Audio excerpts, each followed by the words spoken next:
Hi, everybody! Hi, welcome to, Lockdown Lounge 19? Holy smokes. I can't believe it. 19. You've seen us every Sunday for the last 19 Sundays. That seems like a lot. And hopefully many more. Yes, exactly. You know what I mean. We don't all want to be in lockdown for... Should we just start? We should just start. Guys, we got a lot of songs to get through tonight. We're going to start off in 1950. 1950. That's where it all kicks off. While we're singing this song, tell us where you're from and hit that share button. Yes, please. And let's spread the love. Yeah. There Ready, baby? I am. Thank you. How are you feeling today? No. Well, we're going to go back. How are you feeling? Well, I was feeling really good. I was feeling really really good. strong. Listen, don't try this at home, kids. Here we go. There's a lot of songs here tonight. Good luck, everyone. Here we go. Ready, baby? Yes. Do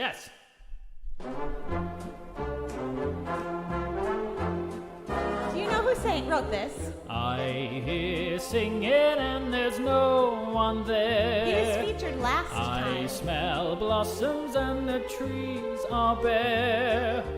All day long I seem to walk on air. I wonder why. I wonder why. I keep tossing in my sleep at night. And what's more, I've lost my appetite. Stars that used to twinkle in the skies are twinkling in my eyes. I wonder why. Oh, honey.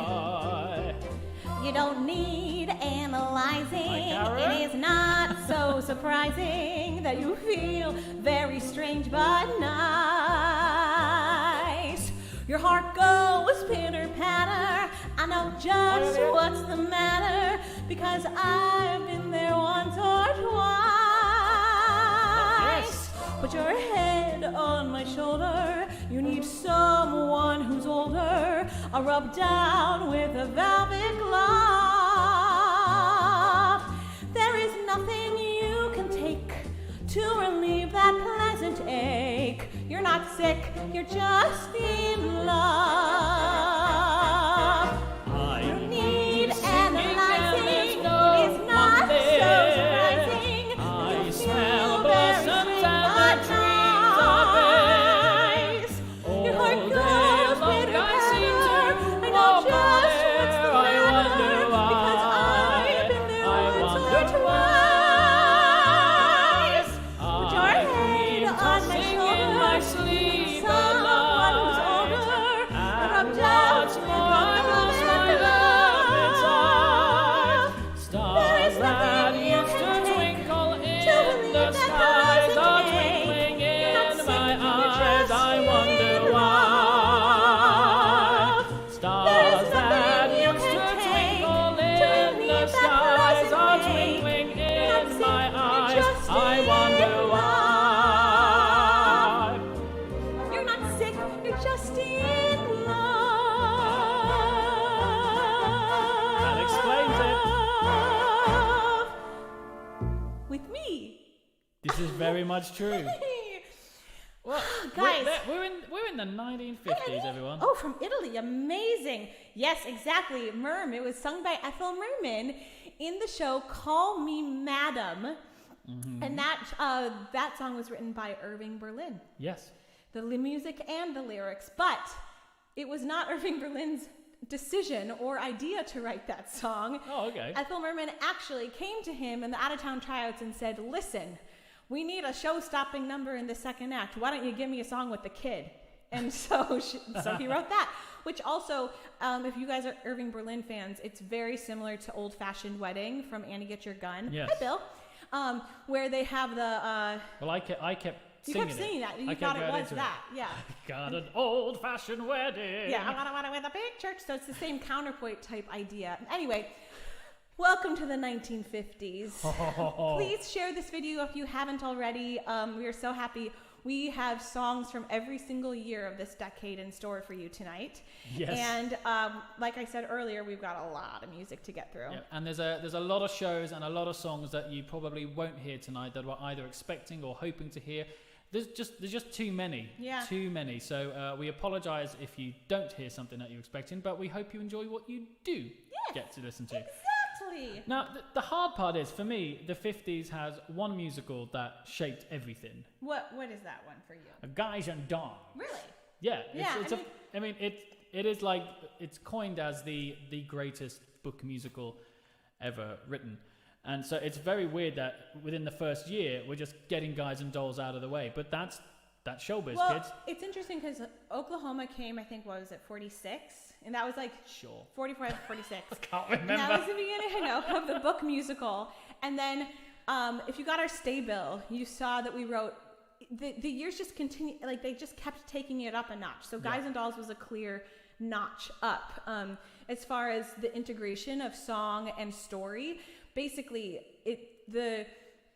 never before had it been so seamless between the book and the song. It just felt like the song appeared very naturally instead of the actors stopping and singing. But like you told me this, that the book or the script linking the songs to Guys and Dolls was written after the music, because when they originally tried the show out, it wasn't working. So they sacked the guy that wrote the book, which is Joe Swirling. Yeah, Joe Swirling was on it first. And then Abe Burrows came in, and then sort of like, it's everything we don't love, isn't it? We don't love the book to be the last thing, because that's the glue that holds everything together. So we kind of want the songs to come naturally out of the book, and normally it would if the book was written first. Yeah. But this is the epitome of, well, the book was written last and it made the show. So. The show's based on the stories of Damon Runyon and just the quintessential like New York characters, like the gangsters and the dolls, the guys and the dolls. They get it where they got the title. Got it. Well done. Well done, Pricey. Well done. But everybody loved it, including a young Frank Ebb from Candor and Ebb. He saw the show when he was 11, and I'm going to read this. He said, "It was the best musical I ever saw, and I've seen nothing in the interim to diminish my opinion." So a lot of people still consider this the best musical of all time. I do. And I'm going to do the 11 o'clock number at 8:05 or 8:10, and because sure. It's impossible to decide one song from Guys and Dolls. We had another one in, and I was like, babe, you got to do this one. Okay, so I'm just going to go for it. Let's have some fun. Everybody, just sit down. Yeah. Sit down. Hi, Julia.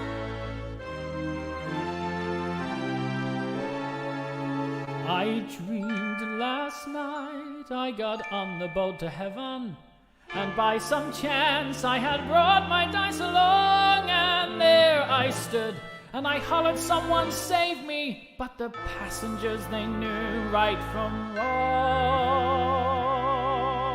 For the people all said, sit down, you're rocking the boat." People all said, sit down, you're rocking the boat. And the devil will drag you under by the sharp lapel of your checkered coat. Sit down,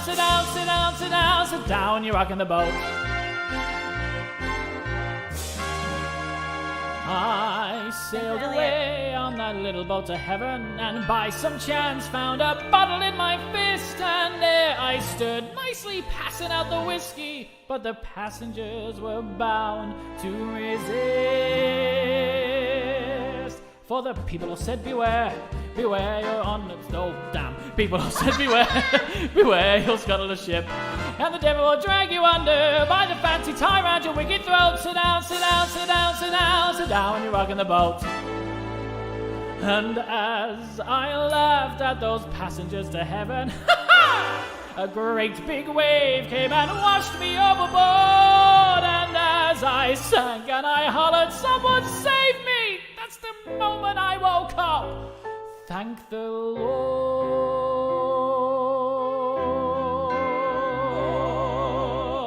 And I said to myself, sit down, you're rocking a boat. I said to myself, sit down, you're rocking a boat.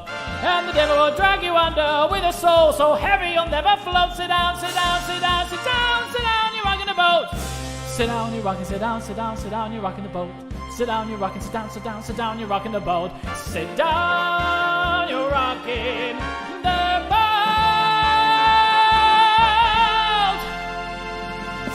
Yeah!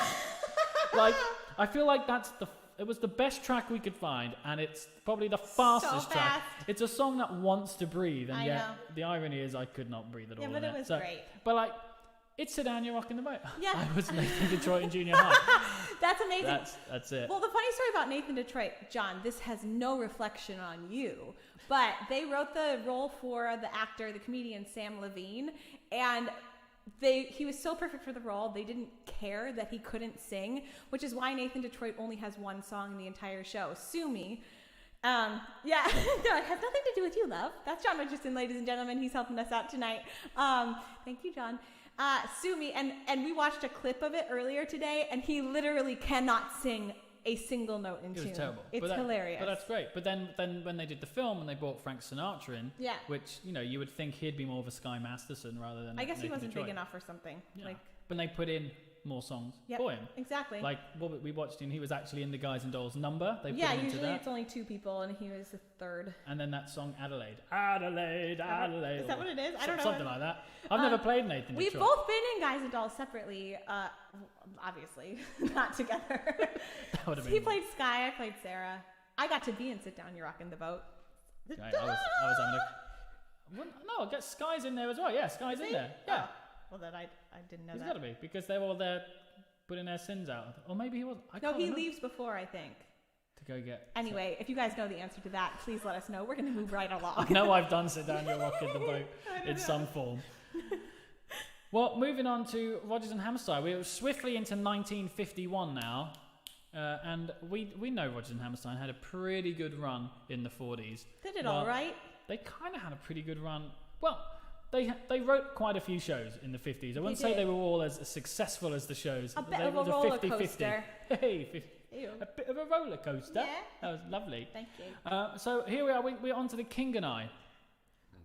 Excuse me.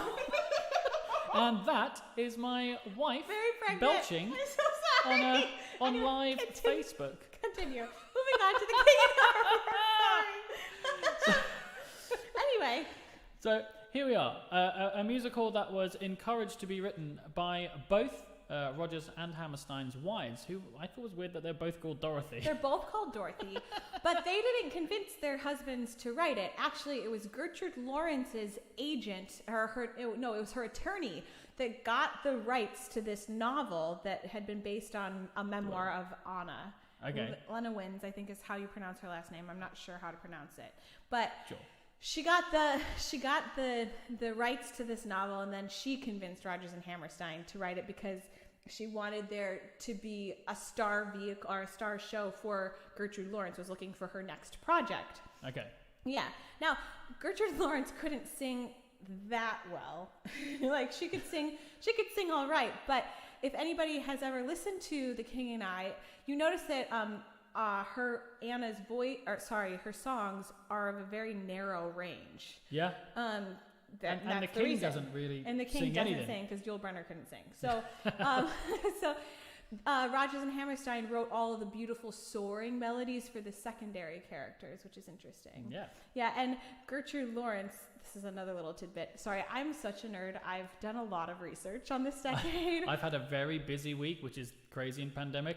And I come back into the into the living room, and Heather literally reels off fact after I'm like, fact. babe, did you know that this? she's Did you know this? Do you know this? Do you know this? So, anyway, yes. So we can. Anyway, Gertrude Lawrence, she was wonderful as Anna. She won a Tony for it, but she was getting quite sick, and she was calling out of the show all the time. And the audience even started like grumbling, and Rodgers and Hammerstein were like, "Oh, listen, you got to pull it together." And unfortunately, she actually had developed liver cancer and passed away very randomly and abruptly, and during the run of the show, and was actually buried in her second act ball gown. So, which I think is quite sweet. Obviously, the show was very important to her. Not that she died, but sweet that she was buried in that ball gown. Tom was in Guys and Dolls with me in California. That was very cool. Well, we're going to celebrate the secondary characters because, let's be honest, we love a soaring melody. Yeah. So, and this one is one of the most beautiful, I think, that Rodgers has written. I think so too.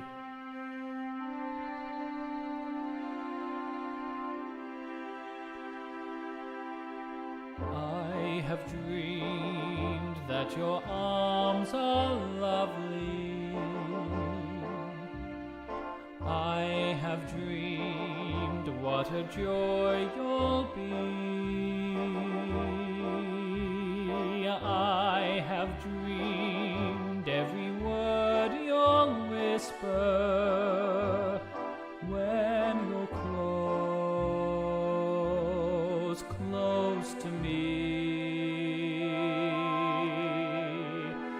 How you look in the glow of evening. I have dreamed and enjoyed the view. In these dreams I've loved you so that by now I think I know what it's like to be loved by you. I will love being loved by you. Alone and awake, I've looked at the stars, the same that smile on you. And time and again, I've thought all the things that you were thinking too.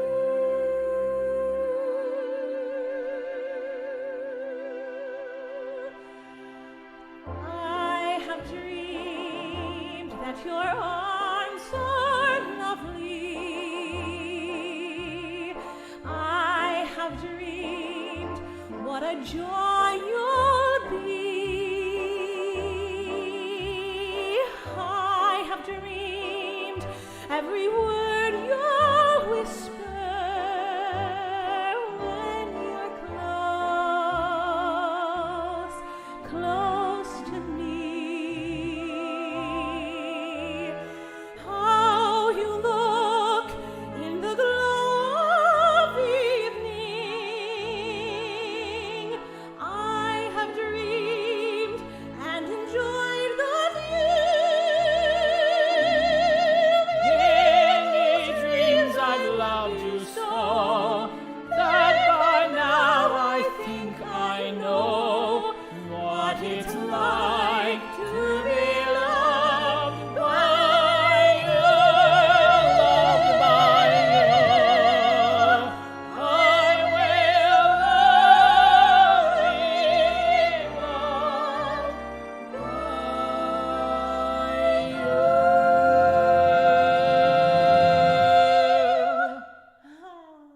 you. Oh, I love singing lovely duets with you. Me too, my darling. My darling. We got to just take a brief second to sort of That's say... true, like- James. I agree Ooh, with what? that. What? They don't write music like that anymore. No, of course they don't. And It's all moved forward, isn't it? Oh. Thank you, Michael. Thank you so much.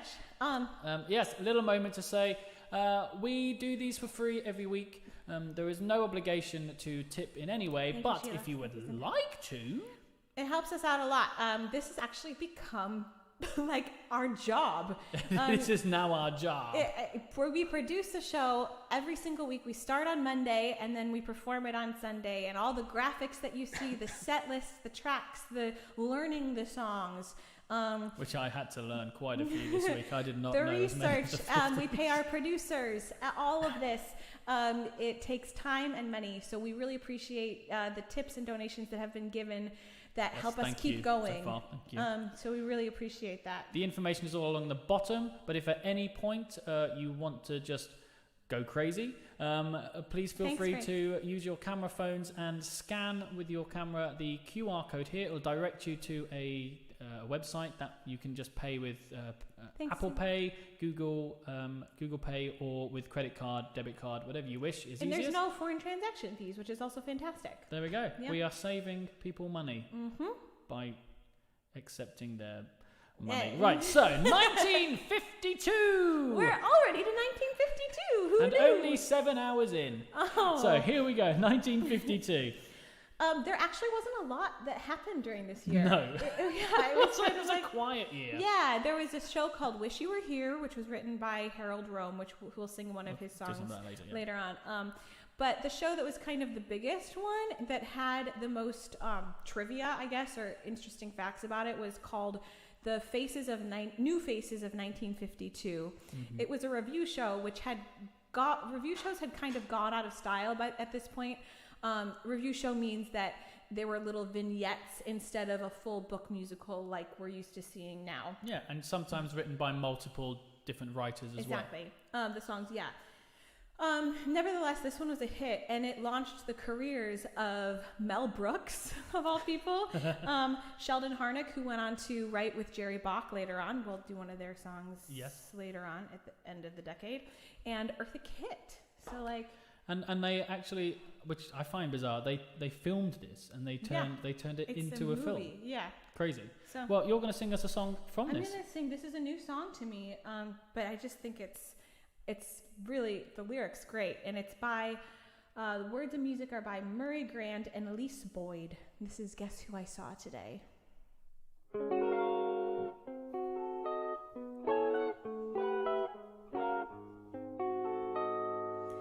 You're so late getting home from the office. Did you miss your train? Were you caught in the rain? No, don't bother to explain. Can I fix you a quick martini? As a matter of fact, I'll have one with you. For to tell you the truth, I've had quite a day too.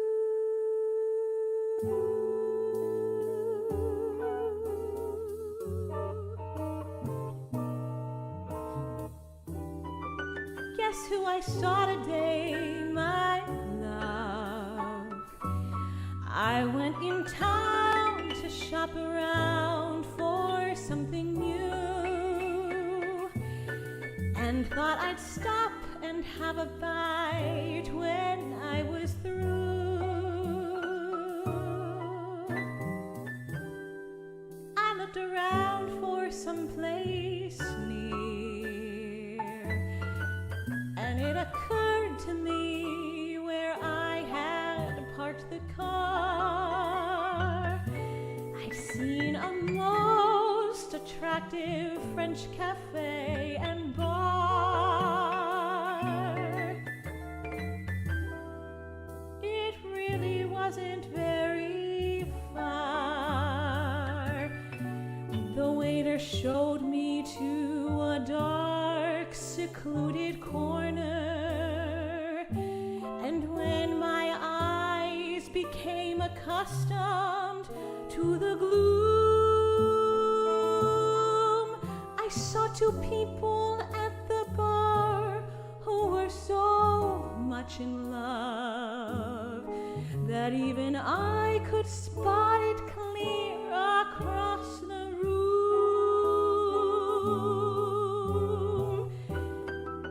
Guess who I saw today, my dear? I've never been so shocked before. I had it blindly for the door. They didn't see me passing through. Guess who I saw today? Guess who I saw today? Guess who I saw today? I saw you.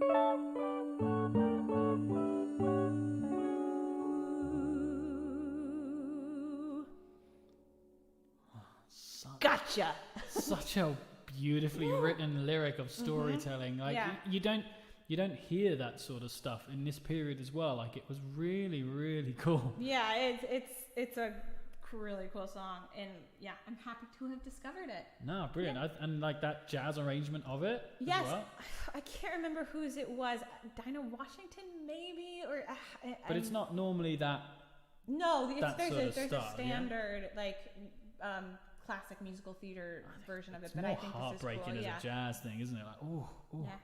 Well, Nancy Wilson. Thank you so much, Marvin. Yes, Nancy Wilson. Marvin's on it. You're amazing. Cheers, Marvin. So here we are. Now, because there wasn't much in 1952, we'll just skip over and go to 1953. Little hippity hop. And to somebody British. We haven't had this for a while, have we? There were a lot of British people like Ivan Novello and Noel Coward sort of rising through the ranks in the 40s. But in the 50s, we were blessed with Sandy Wilson. Wrote incredible stuff. And his most noticeable work was The Boyfriend. And I actually I saw the sequel to The Boyfriend called Divorce Me Darling at Chichester with Ruthie Henschel many years ago. But The Boyfriend is it's just great. It's fun. It's uplifting. It's a nice show. It's cute. We did it at my college, actually. Did you? Yes, we did. I mean, I wasn't in it, but it was like a student production. Oh. Yeah. Oh, well, that's great. That's all I know. I know that, and I know that it was Julie Andrews' Broadway debut. Oh, no, Broadway debut. Yeah, she didn't do it in the West End. Oh. I know. You'd Isn't think that she would do it in the UK. No, yes, she did not play. Does anybody know who played Polly in the West End? It was Julie Andrews. Sorry, I jumped into your storytelling. But this was the performance that Lerner and Lowe saw her do, and then asked her to audition for My Fair Lady. Yep, on the exactly. Back of this. There we go. Look at that. Full of it. We're going 19. for it. Yeah. That's crazy. But also, this show ran for over 2,000 performances. It's nuts. And then became, at that time, the third longest running show in the West End history, to then be overtaken by Salad Days. Which I've never heard of Salad Days before. No, I mean... We tried to sing something from it, but it's really hard to find the music. Yeah. Yeah. Although that was actually the first musical that Cameron Mackintosh ever produced, which got him on his journey to be a producer. So the 50s gave birth to Cameron Mackintosh as a producer and Hal Prince? Well, I would say that I don't think Cameron produced it in the 50s. Okay. Oh, but how old is he? A result of... Gotcha. Thank you. Yeah. Thank you. Please, Cameron. She's pregnant. He's watching. So we wanted to sing something from The Boyfriend. Yeah. A nice little ditty. It sounds 1920s, Sounds like it's doesn't from it? the 20s. It's just yeah, great. Exactly. Yeah, let's just see how we get on with it.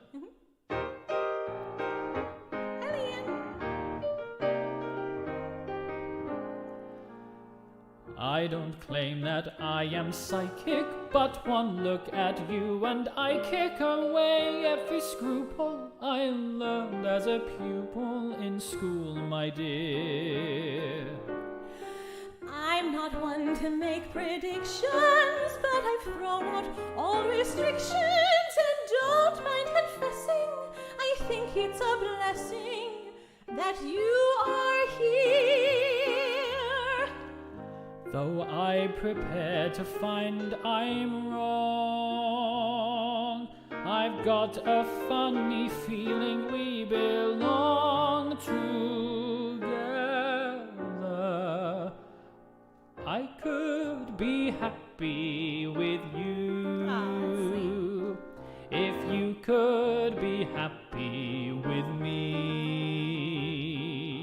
I'd be contented to live anywhere. What would I care as long as you were there? Skies may not always be blue, but one thing is clear as can be. I know that I could be happy with you, my darling, if you could be happy with me.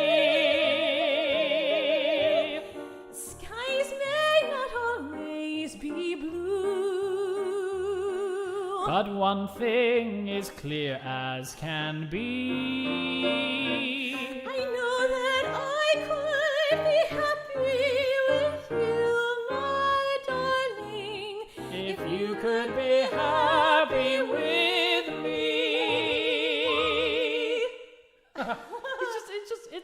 makes you feel warm and fuzzy, doesn't it? It's really cute. It's quite lovely. It really is. The baby's kicking. Well, that's good. I could be happy with you, little one. Well, here we are on to... I guess we were thinking what other show could we do, but there was one composer that was very prolific during the 40s that started to sort of die out a little bit. I think his time had sort of come. Well, he had been around since the 30s, so he had made the adjustment into the book musical in the 40s with Kiss Me Kate, so now you know who it is. But yeah, he was pushing on. He was still fighting trying. away, writing thing. Yeah. But it was good because he actually teamed up with Abe Burrows, who wrote Guys and Dolls in 1950. Yeah, look at that, putting it all together, weaving it in. And of course, we are talking about Cole Porter. Yeah. And this show is Can. Not very well received, but this particular song that I'm going to do has been recorded as like a standard for Frank Sinatra and Ella Fitzgerald. And I think the most important thing that this show did was it introduced the world to Gwen Verdon. Yeah. Yeah, which like launched her career. And she comes back quite a lot during this decade, doesn't she? She does. So I'll just do a little bit of jazz because we're sort of like sat in a nice little world now. I'm all about some Cole Porter right now.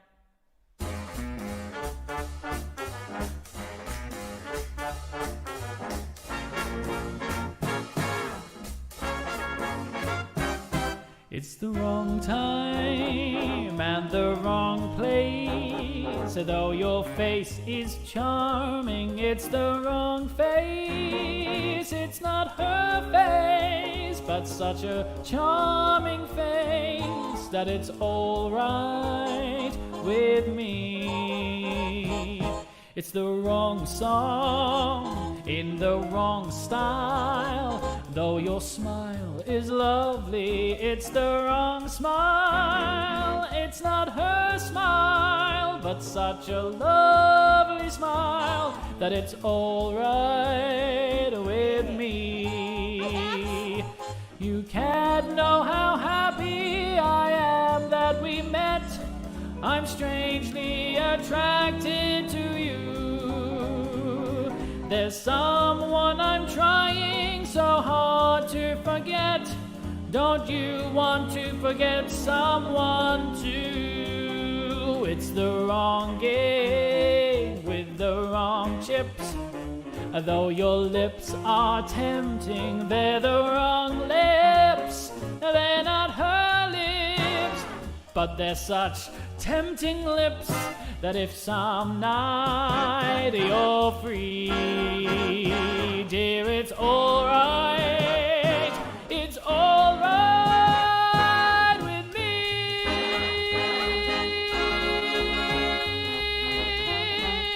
Woo! This is Ella Fitzgerald's version. I mean, it's so good. It's just great fun. You sound amazing, babe. Thanks, honey. Send us those like can dancer girl emojis with the red dress. You know what I'm talking about. I feel like we should do a kick line. You can't know how happy I am that we met. I'm strangely attracted to you. There's someone I'm trying so hard to forget.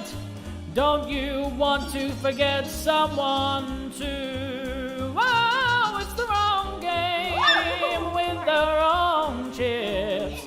Though your lips are tempting, they're the wrong lips. They're not her lips, but they're such tempting lips that if some night you're free, dear, it's alright. It's alright with me.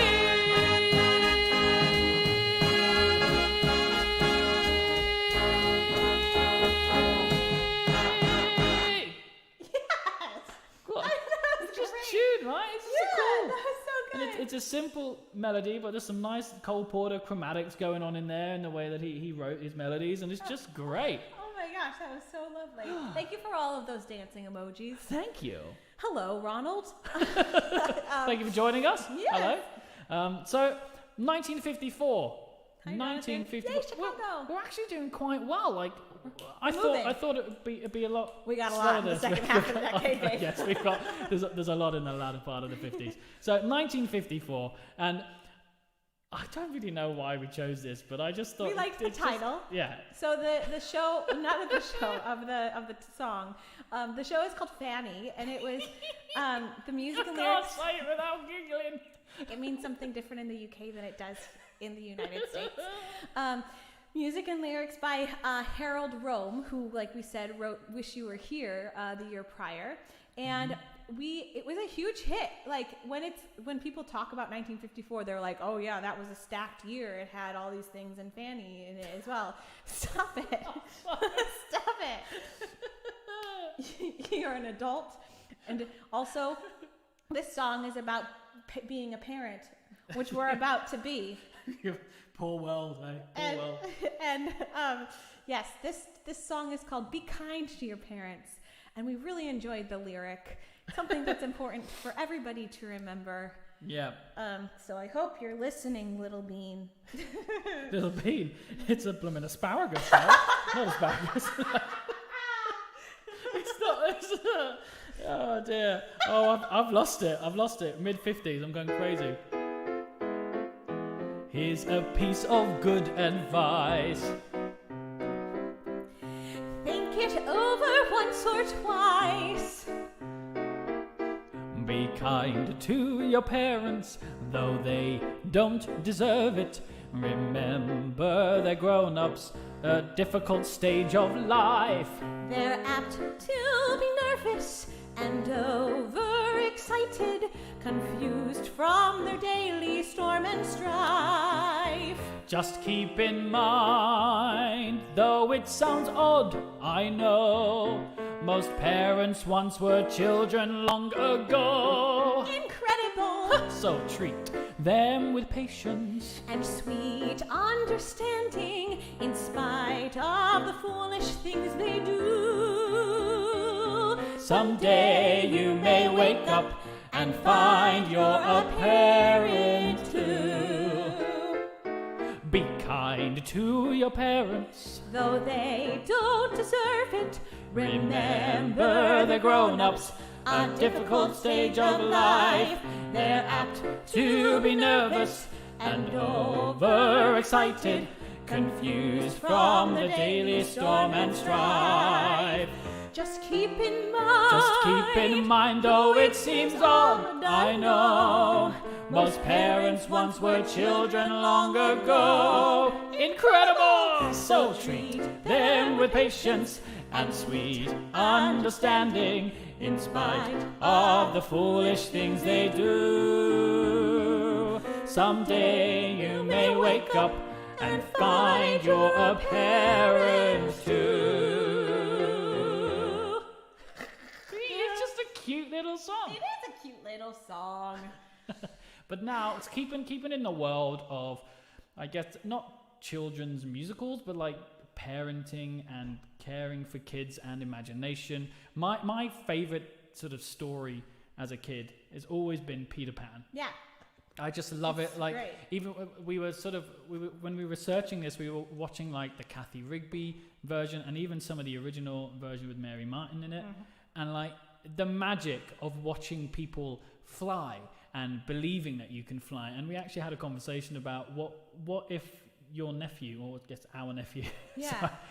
watched something like that. He's 3, and I think kids up until a certain age, if they see somebody flying on stage convincingly, that might be just enough to make them believe that people can actually fly. And so what we're talking about is, of course, the Mary Martin Peter Pan, which is how we would refer to it when I was a kid. Let's watch the Mary Martin Peter Pan or the Disney Peter Pan. But I don't think you knew this. I don't think I've told you this. But actually, Leonard Bernstein had written a Peter Pan in, I want to say it's 1950 or 1951. Yes. And it's a gorgeous score. I would have loved to sing from that as well, but it wasn't. I actually found it and downloaded it. Are you serious? Like months ago. Really? Because I was just like, I wonder what it sounded like, an orchestral stunning. sort of score. Yeah. There's a Linda Eder saying it. Like, there's a version of her singing it. Anyway, that didn't do as well as this version did. That was written initially by, it was Moose Charlotte and Carolyn Lee. And they did an out-of-town tryout on the West Coast, and it didn't do so well. So they brought in Julie Stein and Comden and Green to beef up the score by using the original text from J. M. Barrie's play. And keeping with the tradition of the play, they cast a woman as Peter Pan, who was Mary Martin, iconic in the role. She ended up winning the Tony for it, even though it was a limited run on Broadway. Okay. And then they then transitioned that show into the first nationally televised Broadway television show in color. And it was so popular that they kept doing it over and over the next few years. Right. And then the version that exists now was filmed in 1959 and aired in 1960. But the first one happened in 1954. And I've actually done this show, and I love this show so much. I played Mrs. Darling. Who played Peter? It wasn't still Kathy Rigby coming out. No. It was a summer production. It was the same team as Kathy Rigby's, but my brain. That's okay. That's okay. You put me on the spot, babe. Yeah. It was like 5 or 6 years ago. Serves you right for knowing everything. But I just saw that my friend Shay is watching, and I know Shay has played Peter in Peter Pan before. Yeah, so she's still watching. This is one of my most favorite songs of all time, and it is from Peter Pan in This is Never Neverland. Yay!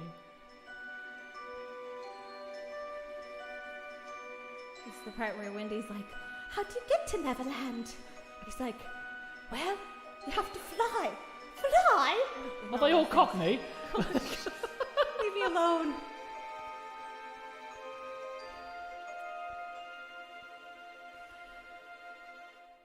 I have a place where dreams are born and time is never planned. It's not on any chart. You must find it with your heart.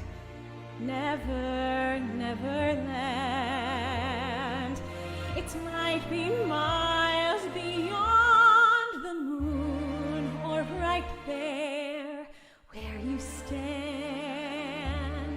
Just keep an open mind and then suddenly you'll find Never, Neverland. You'll have a treasure if you stay there, more precious far than gold. For once you have found your way there, you can never, never grow old. And that's my home where dreams are born and time is never planned. Just think of lovely things and your heart will fly on wings forever in Never, Neverland. Then Peter is describing more things about Neverland during this part. It's just so gorgeous. There's some pirates. There's pirates. Some mermaids. And there's mermaids. Mermaids? Are there really mermaids? Oh, there are, yes. You became Peter. Oh dear. We didn't practice this. I don't even know what's happening. It's just a beautiful, beautiful show. And like right after this, they all take flight and then they go off to Neverland, and it's just genuinely magical. Look up Kathy Rigby, I'm Flying on YouTube, and you will. Yes, that was amazing. I weep when I watch it. It's amazing. Have a treasure if you stay there, more precious far than gold. For once you have found your way there, you can never, never grow old. And that's my home where dreams are born and time is never planned. Just think of lovely things and your heart will fly on wings forever in Never,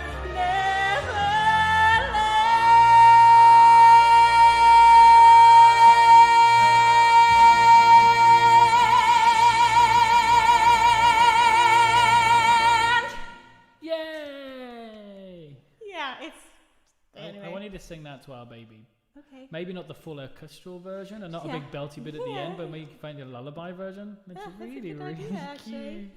Oh. Well, so where are we now? We're still in 1954. You were right when it's like we just sit in a decade, we do. in a year for a while. There's too many good shows. It was impossible to just, and Stu was making the stay bill earlier, and he was like, "Oh man, I'm looking at all the shows that we didn't sing from, and we could have done it completely like a second show. A second show of the 50s, just it's like nuts. So we may have to look at that for the 60s when we we'll see. plan Yeah, that. we'll see. So yes, as you can see along the bottom, we have a tip jar, scrolling information, PayPal, Venmo, credit card. You can scan the QR code up in the top corner of your screen, and you can use Apple Pay, Google Pay, credit card, debit, whatever. If there's a way to pay, we have tried to find it. So thank you very much for those who have tips ready. Sit back, we're going to carry on with the pajama game. I love this show too. It is very, very cool. It's really cool. And but there's lots of great songs in it. Mm-hmm. Like we did actually think about doing Steam Heat, but then there's like a 70-minute dance break in the middle, and we're like... We didn't have time to choreograph something. We didn't have the time, no. But it's actually... This... Thank you, Cinda. This song... God,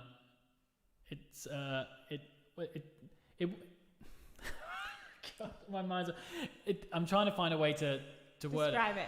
Yeah, so this song is a duet for the same guy. He sings to himself as a tape recording. In a tape recorder, yes. Recording. But it's also been sung by Uncle Albert in Only Fools and Horses. I'm not sure whether it was cut, but I thought this was really quite fun to write. He changes it, it's called Hey There, but he calls it Ada instead, and sings it at the Nag's Head. We tried to find a copy of it today, but we couldn't find it. Yeah. But like, brilliant. I just love the fact that Only Fools and Horses took this random song out of the pajama game and just put it in there as a gag. It's brilliant. And the music and lyrics are by Richard Adler and Jerry Ross, who had a show on the year before, but this was their first big hit. And they won the Tony for Best Musical. And they were actually proteges of Frank Loesser. There was a lot of mentorship that was happening during this time between writers. So Frank Loesser, who wrote Guys and Dolls, he helped nurture these guys into the songwriters that they became, which is really cool. Anyway, so we're going to sing this as a duet. Obviously, we don't have a tape recording, so I'm going to play the tape recording. It's a beautiful song, though. Sing along if you know it. Okay, this is all it is, isn't it? Tape recorder, Stu. Hey there, you with the stars in your eyes. Love never made a fool of you. You used to be too wise.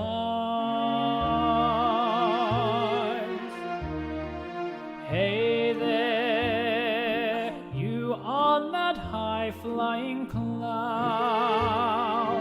Though she won't throw a crumb to you, you think someday she'll come to you. Better forget her, her with her nose in the air. She has you dancing on a string. Break it and she won't care. Won't you take this advice I hand you like a brother? Or are you not seeing things too clear?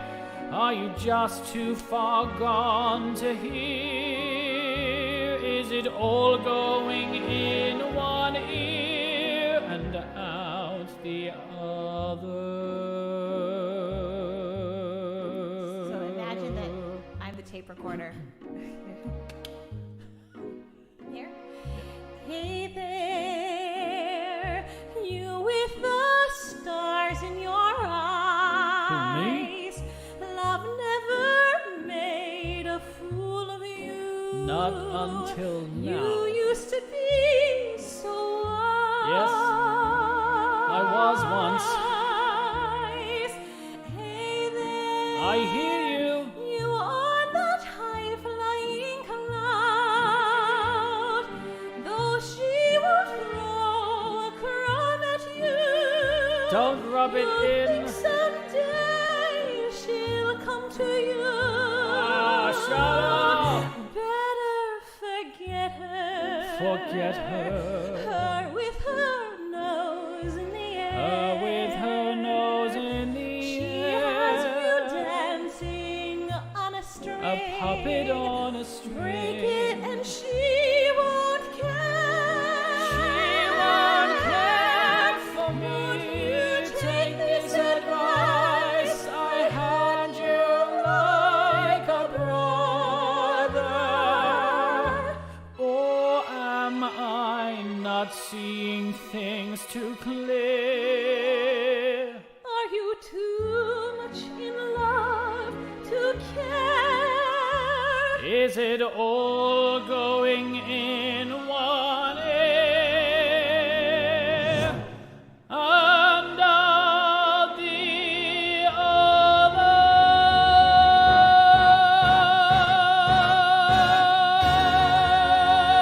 other? Oh, that's beautiful, It's a babe. really lovely song. Yep. And it was a pleasure tape recording acting with you. Thank you. I'm just glad I get to sing it. Usually ladies don't Ladies get know, to sing yeah. it. Well, Yeah. that's how we mix things up in this Exactly. show. We are halfway through the decade now. Woo! 1955. Woo! I am feeling it this week. That's right. I love this music, actually. Like, this is my era. Like, big Yeah, time. you are This loving is- it. Yeah. Like I said earlier, I panicked about the 30s and 40s. I was like, I'm not sure I'm gonna know many from that. And I actually knew more then. And then I thought, the 50s are gonna be fine, right? Because it's a step closer to us now. No, I knew a lot less from the 50s than I thought I did. Meanwhile, I've played a lot of roles from this era. and This I've is your grown up- decade, It's my mate. favorite. This is your Anyway. decade. So moving right along to 1955, we are going to continue with the same composing team. Yes. And Richard Adler and Jerry Ross. So they had this huge hit, The Pajama Game, and then the next year they had another huge hit, Damn Yankees. Yes, Which is like a modern telling of Faust, Yeah. where like the someone strikes a deal with the devil. Only this time it's set against the backdrop of the American baseball. And it's because, like we said earlier, Gwen Vernon had been in Can that they took a risk on her and they cast her as Lola and made her just a star. Yeah. Yeah, and Richard Adler and Jerry Ross, obviously, after having Pajama Game and then this won the Tony as well, everybody was like, oh my gosh, who are these hot new writers? They have an incredible future ahead of them, surely. Unfortunately, Jerry Ross, at the age of 29, a few months after Damn Yankees opened, randomly died. And so it's a shame that we didn't ever get to experience what else he might have written. But yeah. What two great pieces Yeah, to leave exactly. behind. Yeah. But the thing that you found out that I thought was quite cool, that this was actually how Bob Fosse and Gwen Verdon met. Yes. Like, cool. If you've seen the show, for better or for worse. But yeah, I am like 7 months pregnant, and it's been an hour, which means the baby has been kicking my bladder. So I'm going to go take a little potty break, and Stu is going to sing this gorgeous song for you. Okay. Oh gosh. That's okay, baby. Okay, so this is called. I hadn't heard this song before. It feels weird to do this now without Heather here. We can say anything we want about Heather. So if you want to just say how much you love her and she's amazing, then send these messages and she'll read it later on when she gets back. Anyway, this is called Goodbye, Old Girl.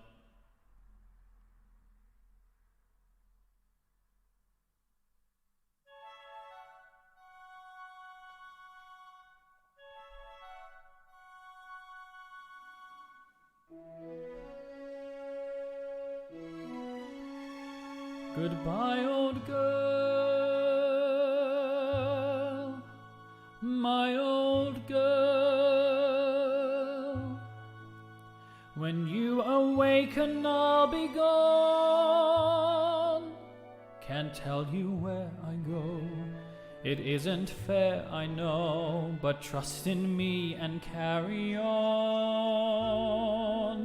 Goodbye, old friend, my old friend. There's something I must let you know. I haven't said it much, I guess I've lost my touch. But my old girl, I love you so. Now I know it hasn't all been rosy. We've had squabbling days when tears were brought about. But in a moment or two, we would bill and coo, and never even knew what we fought about. And now your Joe has to go, but he'll come back to you again. So sleep your sleep, old girl, our love will keep, old girl, till then.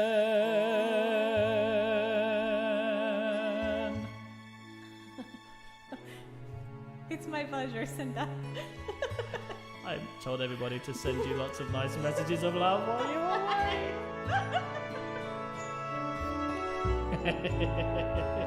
Never leave me alone, Heather.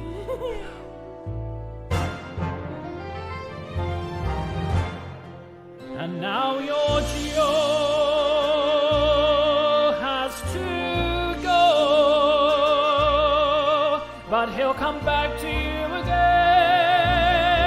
So sleep your sleep, old girl, our love will keep, old girl, till then. Goodbye, old girl, my old girl.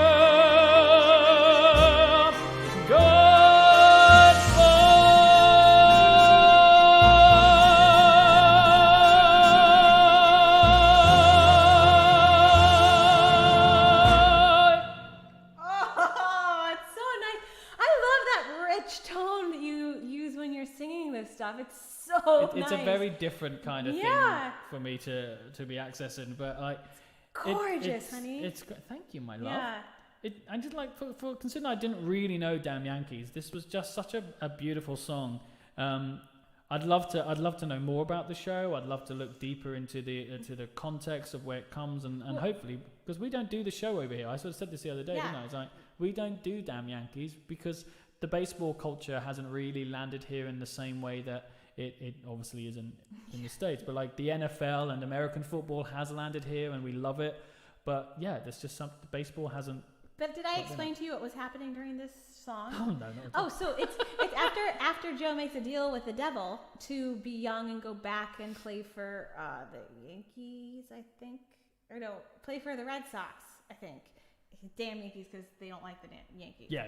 So and they're rivals, right? The Red Sox and the Yankees. I think so. Forgive me if that's wrong. So he's saying goodbye to his wife because he's going to become young again. So that first part is just the old Joe saying goodbye to his sweet, sweet wife, and then the exciting this key change. That's him coming out as the young, strapping Joe. So it's usually two guys that sing it. I probably should have switched my voice and had less of a richer tone for the latter part and tried to make it sound more youthful. No, you sounded perfect. Oh, okay. Yeah. Fine. Well. Anybody like some Sondheim? or half of him, really? Because it's lyrics only, right? No. Oh, did he write? Oh, no, he wrote the music for this. Show. This was his. Yes. Yeah. So, because in the 50s, he wrote the lyrics to some of the big shows. Yes, exactly. So this one, my fault. Sorry. Yeah, no. This is his first show ever called Saturday Night, which was supposed to be. The grandma was put a stool behind me to let me lean on and get off my feet. I'm feeling okay, but thank you very much. I offered. She went. Saturday Night, and it was Stephen Sondheim, supposed to be his Broadway debut, but unfortunately, the lead producer died. A lot of people were dying in the 50s and left them without money and also just really bummed out. And the show got pulled. And like they even had auditions for the show up until this point. And later on, a number of people had wanted to produce it after Stephen Sondheim had his debuts with West Side Story, and then worked on Gypsy and everything. But he said no. He's never. It took him a really long time to allow this show to be produced. Have they ever done it on Broadway or anything like that? No. I think they did it. I think they've done it in New York, maybe. Right. But the first production was at a university that wanted to do it. And then it looks like we wrote this down, that a theater in London... Hello, I'm asking questions like I don't know, but we have written it down. So. A theater in London produced it that he actually came and attended. But I'm going to read this because this is how Sondheim feels about the show. Because he's a perfectionist, and so it's hard for him to watch things that he doesn't think, that he's written that he doesn't think are perfect. And he said, I don't have any emotional reaction to Saturday Night at all besides fondness. It's not bad stuff for a 23-year-old. That's how old he was when he wrote it. There are things that embarrass me so much in the lyrics, the missed accents, the obvious jokes, but I decided to leave it. It's my baby pictures. You don't touch up a baby picture. So and I love the way that's it's really, it's very true. It's nice. So anyway, this is a song that I heard a number of years ago. Oh, thank you. It was at Second Stage. Thank you, Michael. Thank you, Michael. Yeah, it's beautiful. This is So Many People. Stu and I are going to sing it for you right now. Well, you basically sing most of it and I just chill out. You've been working hard. I said the man for me must have a castle, a man of means he'd be, a man of fame. And then I met a man who hadn't any, without a penny to his name. I had to go and fall for so much less than what I had planned from all the magazines. I should be good and sore. What am I happy for? I guess the man means more than the means.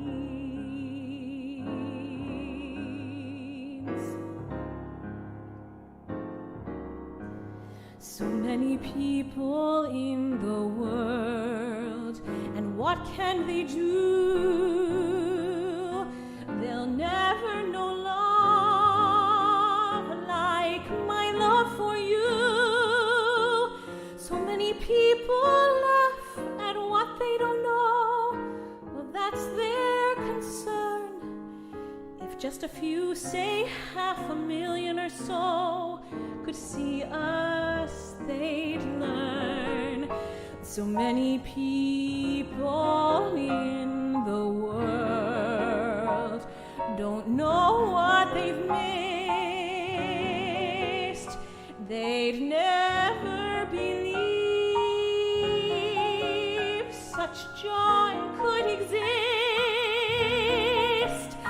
And if they tell us it's a thing we'll outgrow, they're jealous as they can be, that with so many people in the world, you love me.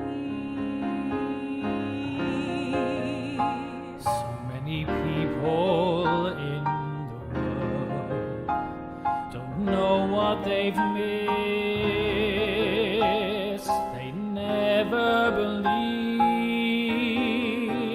such joy could exist.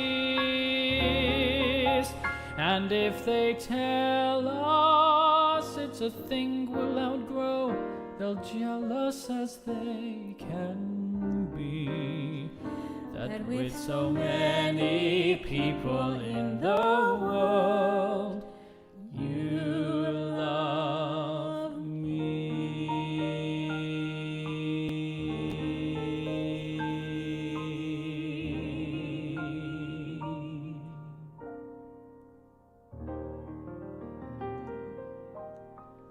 Such a lovely song. Like, what's great about this, considering he's 23 and it was like the first thing he was really doing, you can hear sort of predetermined echoes, I guess, of his writing that is to come. Like the very last bit, then blang blang blang blang, Yeah. blang blang blang blang blang. It's like there's a lot of, I feel like there's a lot of the feel of Follies. Yeah, a bit. In that, like, just love it. Yeah. So there we go. That was 1955, guys. We're all the way to 1956 now. Holy smokes. 56. Oh, you guys having a good time? You doing all right out there? You doing all right? You enjoying this stuff? We apologise it's not so interactive when we do these shows, but there's a lot to get through, and we're just trying to give as much as we can so that you can sit back, relax with a cheeky glass of wine, cup of tea, or a little whiskey or something. Like, it's a chilled kind of thing. So thanks, Shay. And if you feel so inclined, our tip donation jar continues to be open. Yes, until the end of time. The end of time. Anyway, we're moving along to one of my very favorite shows. There are 3 shows in this decade that are like my favorite. Which is also one of your favorite writers as well. This next show is The Most Happy Fella, written by Frank Loesser, who is one of my very favorite composers and lyricists. And I'm also going to just take a moment to say that my beautiful wife created a one-woman show all about Frank Loesser. So hopefully one day when we're live in theatres, we'll be able to do it again, because I think she's fantastic and it's an amazing show. Well, he wrote so much. I mean, before he came back to New York, he grew up there with his Broadway debut with Where's Charlie at the end of the 40s. He had been working in Hollywood writing just hundreds of songs for the film and television film industry mostly. Anyway, so it's just like he has so much work that is there to uncover. But The Most Happy Fella was definitely his most ambitious work. It is essentially, it was called the closest thing you can get to opera in musical theater. So he basically composed an opera, which makes sense because he came from a classical music family. His dad and his brother were both classical pianists, and his family only valued classical music. And so Frank was very popular, and very successful up until this point. Like, he had won a Tony, he had won an Oscar for Baby It's Cold Outside. Very, very, very successful, and yet he still didn't have the approval of his family for what he was doing. So he set out to write this massive work. It took him 4 years, which has some of what. I just love watching you geek out over something you care about. It's so cool. It's amazing, but the score is amazing, and I love it so much, and there's so many songs I would love to sing from this, but I think this one is very well known, and it's a lovely tune. What were you gonna say? No, I'm just in adoration. So from The Most Happy Fella tonight, I'm gonna sing Somebody Somewhere. Rosabella sings it at the very beginning, after she receives a letter, and it's from an admirer, and basically he's telling her that he fancies her, and she feels like, oh my gosh, this is the best feeling in the world. Was this in your head when we met then? It's exactly how I felt when you slid into my DMs on Instagram. Yes, Stuart Matthew Price.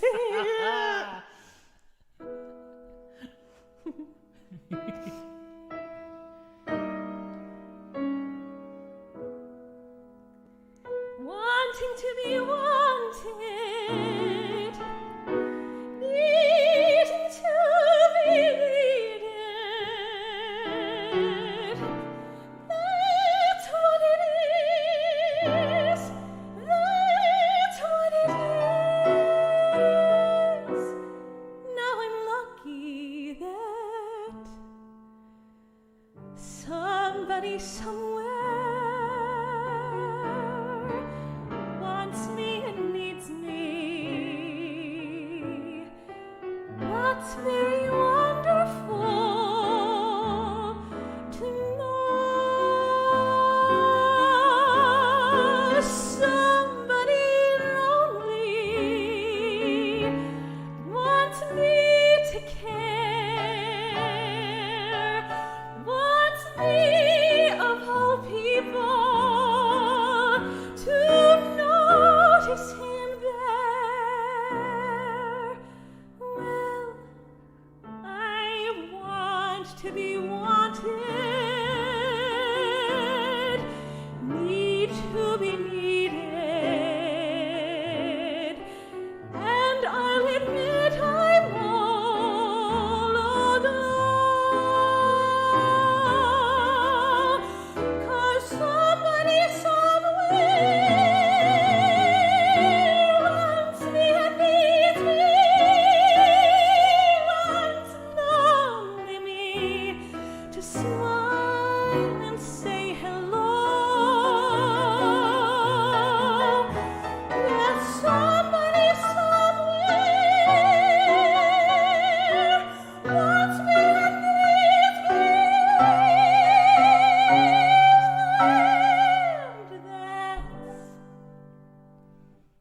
very wonderful to know.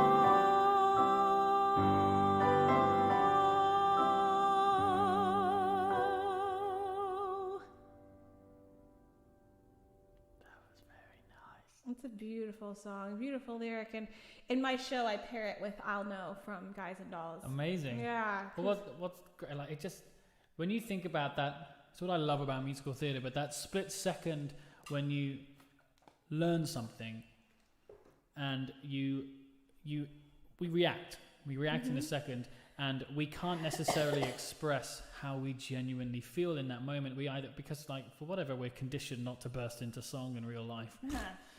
Some people are. This guy doesn't. I love just to sing whenever I feel happy. I know. But like that, the song just completely sums up that moment beautifully. Yeah. Of if somebody could get inside your head and understand the emotion you're feeling just from a few little words like "I like you" or "I am attracted to you" or "I fancy you" or something, like, it's beautiful, and I think that operatic aria-esque feel to it just takes it to a new level in a way that some songs If you haven't heard the score to The Most Happy Fella, I urge you to please check it out, because the whole thing is just stunning and funny, and there's a lot in there. It's amazing. Well, like that show was one of three that we've chosen from this particular year, and like this season on Broadway, like, it's remarkable. And the next one we've got up is Bells Are Ringing. Yes. I mean, another great show. Yeah. And I actually don't know whether this is the first one that these three wrote together. I think actually, well, they worked on Peter Pan together. Ah, okay. So they, but I think, or no, because Wonderful Town was Bernstein. So I think it might be their Either second. way. Anyway, it's new in their partnership. So book and lyrics by Betty Comden and Adolph Green, and then the music by guys. Julie Stein. It's a beautiful, beautiful score. But this particular song, for me, I've learnt it through other standards, like jazz standards that have been recorded again. So again, Frank Sinatra did a version of this, and Tony Bennett, who's a version that I love of this. So I'm going to sing a version of this song called "Just in Time." Yes. Thank you, Cheryl. But yeah, so like, what the interesting fact here then is Judy Holliday. She was the star. The show is really cute. Like, it's based on a real woman who was Adolph Green's. She was the answering woman on the line for when call services were in effect, and she worked with a ton of like Broadway clients, and this woman was like famous for it. And really cool. And she would also do like small errands for them as well, like walk their dogs and get groceries and stuff for them, I think, and pick up their dry cleaning. And it's about a call, like not a call girl, but a woman who works at a call answering service. And excuse me, I'm so pregnant. And she interferes, and she like decides she's in love with one of the people that she's working for, I guess. But she only knows his voice. Anyway, it's a really cute show. But she beat Julie Andrews. Judy Holliday. This is spoiler alert. We're gonna do something from My Fair Lady next. But yeah, she won the Tony for this over Julie Andrews, which is crazy. There we go. I will not win a Tony for this performance, but I shall do the very best. Sorry if that just blew your TV screen. Just in time, I found you just in time. Before you came, my time was running low. I was lost, the losing dice were tossed. My bridges all were crossed, nowhere to go.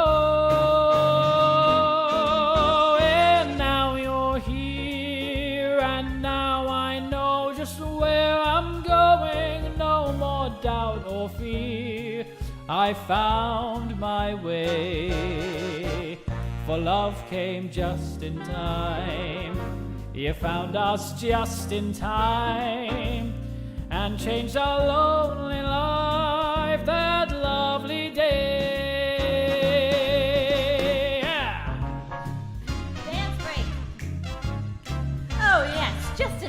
Sue Richardson, and Alec McClure. Thanks, Alec. Hi, Susan. I was lost, the losing dice were tossed, my bridges all were crossed, nowhere to go. Now you're here, and now I know just where I'm going, no more doubt or fear. I found my way, for love came just in time. You found me just in time and changed our lonely lives that lovely day. You changed our lonely lives that lovely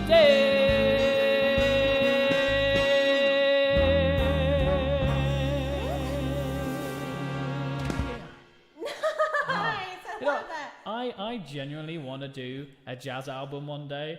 You Of should. Of all of these kind of standards You that should. were from the thing. Like, because it's just, I didn't realize that most of the jazz things that I loved listening to were from- all musical theatre standards. Because I guess you just don't associate that feel. Yeah. So like, the 30s, 40s, and 50s have taught me a lot about jazz. Popular music. Yeah. Like, I mean, that was the music of the time. Yeah. John Richardson loved that. Yes, Stu! Okay, great. Well, look. Moving around, right along. It's a show.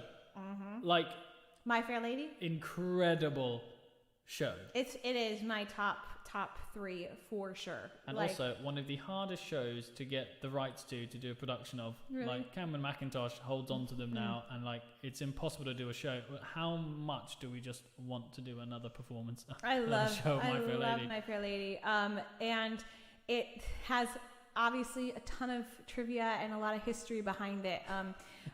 Pygmalion, the source material. First of all, George Bernard Shaw did not want his play turned into a musical because he had had a horrible experience with another one of his plays that got that treatment. So everybody had to wait until he passed away to get the rights. But Rodgers Hammerstein had tried to try to adapt Pygmalion, and they decided it was impossible.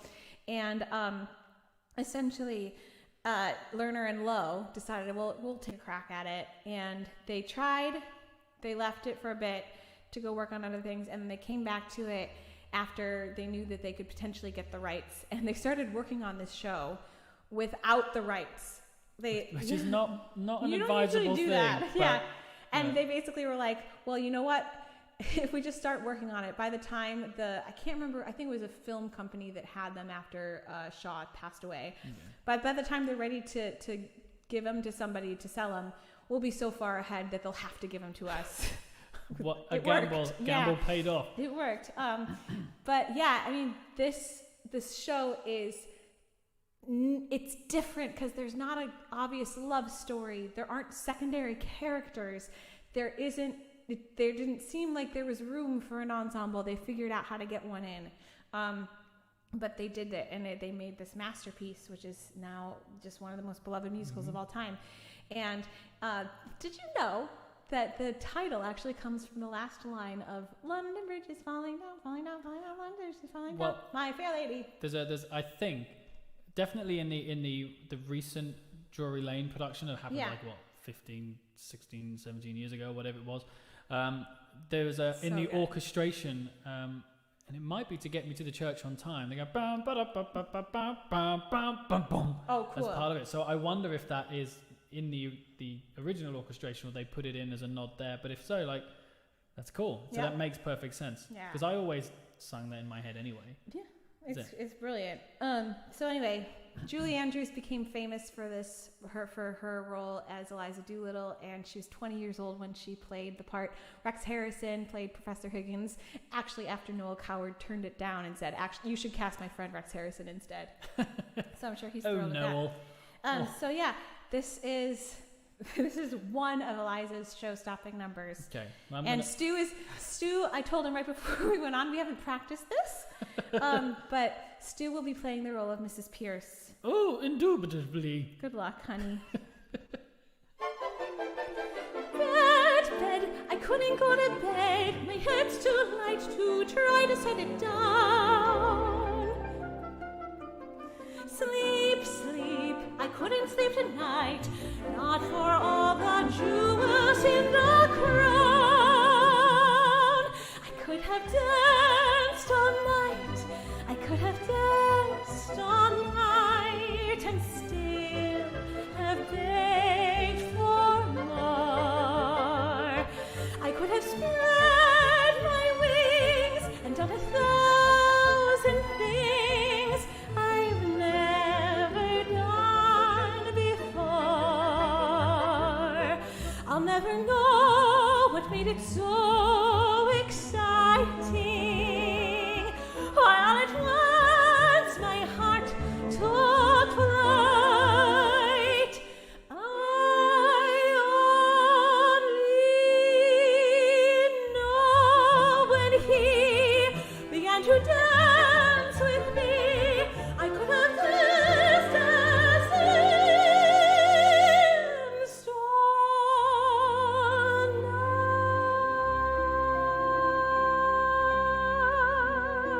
night. Oh, is it straight in?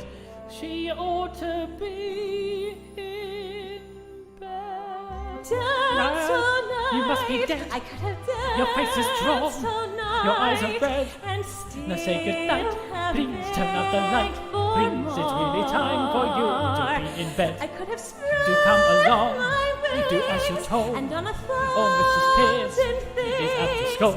I've You're too late, never miss, and troubles fate. done Miss, you'll catch a before. cold. I'll never know what made it so exciting. All at once my heart took flight. I only know Put down your book. when he The words will keep. began to dance Now settle down with me, and go to sleep. I could have danced all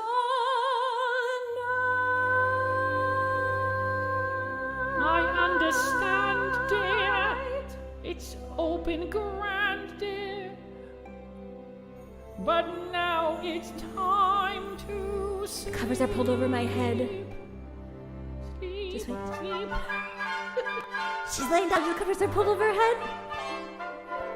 I could have danced all night. I could have danced all night and still have begged for more. I could have spread my wings and done 1,000 things I've never done before. I'll never know what made it so exciting. While at once my heart took flight. Bring it home. I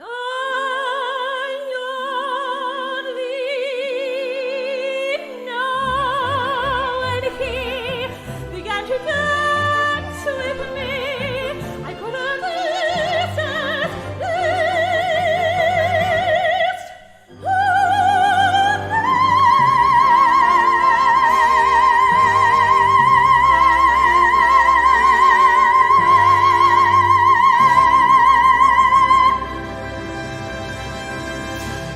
I used to be able to hold it. Why would you want to even try to do that when you're pregnant? That is crazy. I used to be able to hold it. Yeah. It'll happen again. There's a lot of organs that are pushed up against my lungs right now. Yes. So, like, again, like every single week, I feel Thank like you, babe. I say, if there was ever something to tip for, it is that sort of thing, and it's always after you sing. It's like, it's crazy. So yeah, like, I am going to abuse the Thank fact you that so Head much. is incredibly talented and gifted, and promote the tip jar below and the QR code up to the top of your corner screen if you fancy donating to that ridiculous performance. Thank you. Please do. I mean, obviously, my maids and Mrs. Pierce made the song, Absolutely, it did. but I feel we have to help Heather out a little bit. I love you. So, You're so funny. well, I kind of want to know though, because like you're American and you're not doing it in character, Right. so you're going, I could have danced. So like, Yeah. but how much easier is it for an American voice to dance to dance? Like, because the For R me- is an open vowel, so I would have. Yeah, for me personally, this is really technical. To get into the placement that I like to do with that song, and also I right until COVID hit, I was performing solo acts on cruise ships, and that was part of my show. Yeah. One of the last songs I performed on stage is "I Could Have Danced All Night," and so I'm just used to doing it with the American dialect because it comes from a story that I'm telling about myself. Yeah. So it would feel weird to switch into the I could have dance all night, and then I would just start yeah. imitating Julie Andrews. I'm just interested. Yeah. It wasn't a criticism. No. Just, No, I'm I actually find that danced like an open air, it gives a bit more easier resonance. Right. So there you go. This, at least, hopefully, this sort of helps you guys realize that we do have to work hard to sing these songs. Any singer, like any other instrument, has to kind of figure out what works, what doesn't. So, like, Thank you, there Jimmy. we are. More exciting things. Oh, good. Now we've come to 1957. To my number one favorite musical, I think, of all time. No, it's still top 3 because I can't. It's really hard for me to choose. The Music Man might be surprising to some of you. Well, I did not know the Music Man. I know of the Music Man. Shame. But I'd never I think we've said this to everybody before. Like, I didn't know the show. I didn't know the score. I think it was like 76 trombones I had heard down the line, and I won't try to. Till There do Was that now. You, surely you've heard. Yeah, we've sang that, and I think that's why we were speaking. No, it's in our Roulette folder. We haven't sung it. We've just We haven't practiced sung. it. We haven't sung. Right. Okay. Okay. Well, that's good. Well, this is what. So we know that. In fact, like the song that I'm going to sing now is actually from what I learned from Family Guy, and I loved it in Family Guy, and I'm just like, it's really cool, it's really fun, but it makes no sense to me. There was no context for it. I didn't quite understand, and it's only when we were doing this week I was like, oh, that's why, because obviously Seth MacFarlane, who created Family Guy, loves Broadway. He loves musicals. He loves jazz. He likes the standards, the American songbook. Like that's why every episode is still recorded with a 60-plus piece orchestra, and he always puts these musical theatre numbers in there. But this song was in the episode, and now I finally put 2 and 2 together. So I thought I'm going to have to do it just so we can all have a bit of fun. So This is a made-up word. but it's called shapoopy, but I only hear poop. So if you want to put your poop emoji in this, come on, it's Family Guy as well. I'm not surprised. You did not Yeah. say that I can do it. So okay, so we're gonna do a bit of shapoopy, and then we'll talk about the Music Man, and you'll do a nicer number from the Music Man. Yes, I will. But come on, everyone, shapoopy! Well, a woman who'll kiss on the very first date is usually a hussy. Rude. And a woman who'll kiss on the second time out is anything but fussy. Huh? But a woman who waits till the third time around, head in the clouds, feet on the ground. She's the girl he's glad he's found. She's his shapoopy. All right. Shapoopy, shapoopy, shapoopy. The girl who's hard to get, Shapoopy, shapoopy, shapoopy. but you can win her yet. Walk out once just to raise the curtain. Walk around twice if you make the sun. What's for the flower garden never gets sore if you beg her pardon. Do re mi fa sol la si do. Squeeze her once when she isn't looking. Get a squeeze back if you fancy cooking. Once more for a pepper upper. Never gets sore on her way to supper. Do re mi fa sol la si do. Now little old Sal, she's a no gal, as anyone can see. Look at her now, she's a no gal who only goes for me. Squeeze her once when she isn't looking. Get a squeeze back, that's a fancy cooking. Once more for a pepper upper. Never gets sore with the way to supper. Shapoopy, shapoopy, shapoopy. The girl who's hard to get, Shapoopy, shapoopy, shapoopy. but you can win her yet. Now an epic instrumental. It's like a cakewalk. I mean, how can you not love shapoopy? Yeah, I love that, Carl. Um, All these boots. what did you do?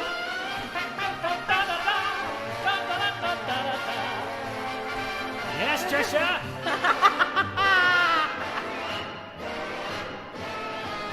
This is they're doing all these lifts and things like that. Emily Fisher, Burkhart was Zanita, one of our friends. I've done this show before too, and it's amazing. I kind of dance in this. Shapoopy, shapoopy, shapoopy. The girl who's hard to get. Shapoopy, shapoopy, shapoopy. But you can win her yet. You can win her yet. Shapoopy! Well, that was a load of poop. The most beautiful melody Meredith Willson wrote from the music. I mean, I can't get enough of that. That's such a fun song. Thank you, Family Guy. Thank you, Meredith I saw Wilson. some other people said that that's what they know the song from as well. Yeah, it's Family Guy. Like, if you don't know now, if you liked Family Guy and didn't know The Music Man, you now know The Music Man. There you go. Talk to us about it. It's your favorite show. The Music Man is an incredible show. If you haven't seen the movie, watch the movie because the movie's pretty stinking good. Robert Preston and Shirley Jones. And I grew up on it. I grew up watching it. It was Meredith Willson's Broadway debut. He was a 55-year-old man from Iowa, and it won everything. Won every single award. It is one of the most performed musicals, at least in the United States, in schools and community theaters and regional houses. But he wrote the book, music, and the lyrics. He wrote everything. He wrote everything. It's just brilliant. And it's gift. Somebody said it's a testament to you writing what you know. And he basically just wrote about a small town in Iowa who is looking for something to believe in, and they believe in this con man, and he's looking for a reason to stop running, basically, and everybody kind of gets what they need in the end. I got a chance to play Marion, the librarian, a number of years ago, and it's my favorite role that I've ever played. I think she's very interesting. She a lot of times gets written off as one note, but I think she's quite smart and has a lot of gumption, but a lot of kindness and grace that ends up getting, told through the story. It's just, it's beautiful. But she is what you would call a spinster. She's probably about in her late 20s, but she's not married, so she's a spinster. And she's having a conversation with her mom on the porch, and her mom is like, well, what do you want in somebody? And Marion's like, I don't want just anybody. These are the things. I want somebody who is smart and somebody who I can talk to and somebody who I actually like and who actually likes me.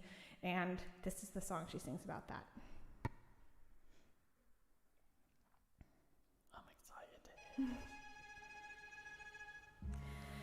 My white knight, not a Lancelot, nor an angel with wings, just someone to love me, who is not ashamed of a few nice things.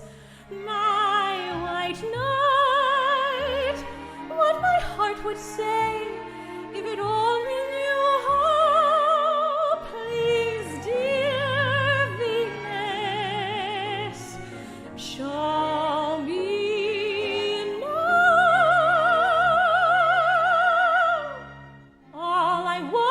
is a plain man. All I want is a modest man, a quiet man, a gentleman, a straightforward and honest man to sit with me in a cottage somewhere in the state of Iowa, and I would like him to be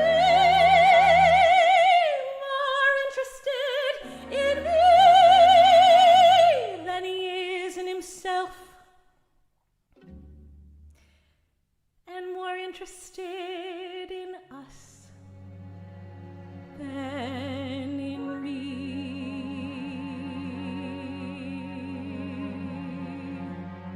And if occasionally he pondered what makes Shakespeare and Beethoven great, him I could love till I die.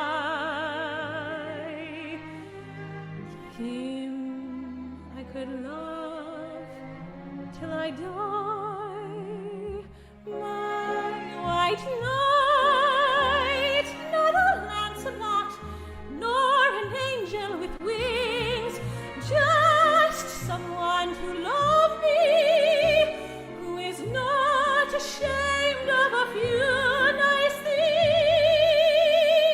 My white knight, let me walk with him while the others ride by. Walk and love him till I die.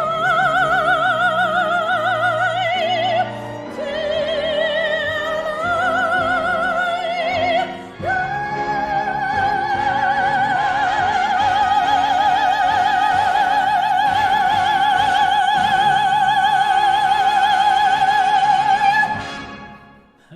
Okay.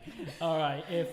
If the Broadway version that is coming out, I assume it will be this year. Hopefully, it'll be this year with Hugh Jackman and It's Sutton Foster. They're gonna change it. Yeah, but like if they bring that to the UK, we are banging down the door to get you to take that role.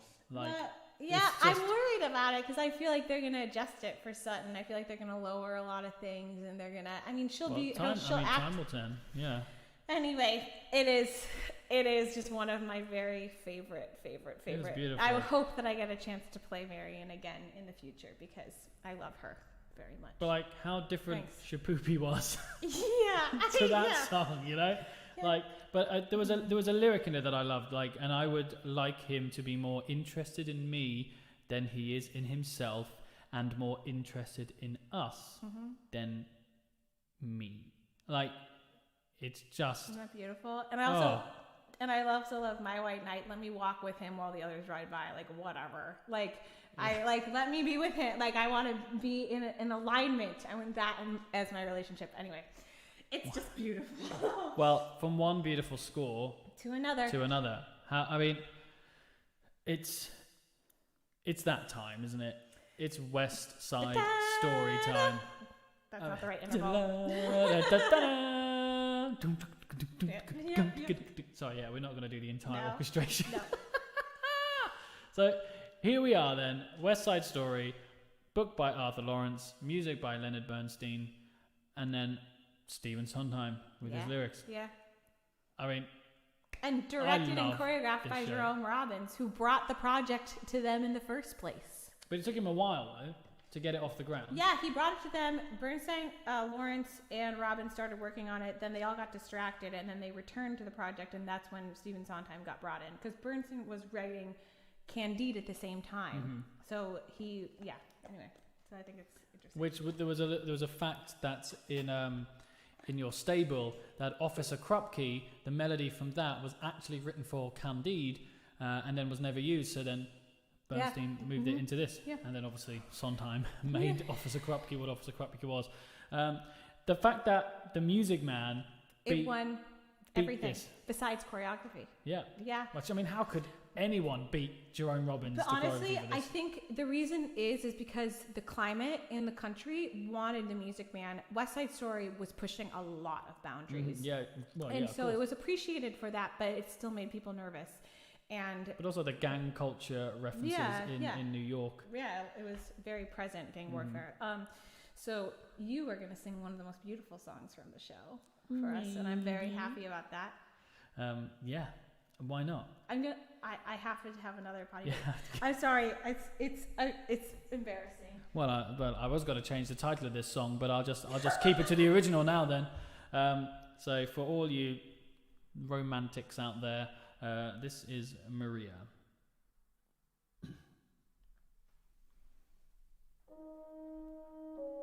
The most beautiful sound I ever heard. Maria, Maria, Maria, Maria. All the beautiful sounds of the world in a single word. Maria, Maria, Maria, Maria, Maria, Maria,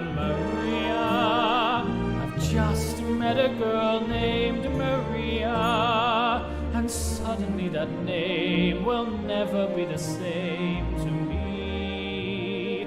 Maria, I've just kissed a girl named Maria, and suddenly I found how wonderful a sound can be. Maria, say it loud and there's music playing. Say it soft and it's almost like praying. Maria, I'll never stop saying Maria,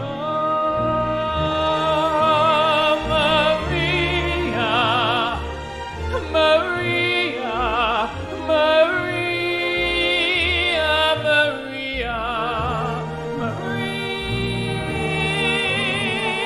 Maria,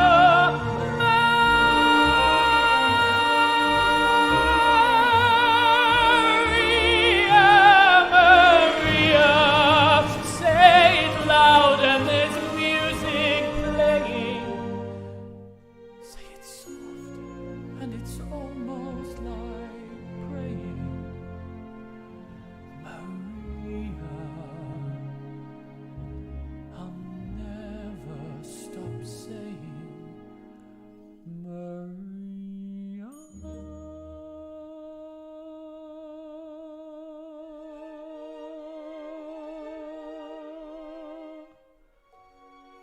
The most beautiful sound I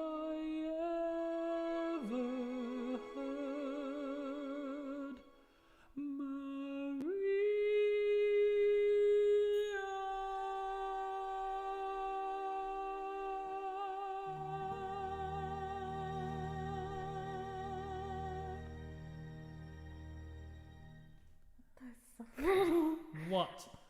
What a song!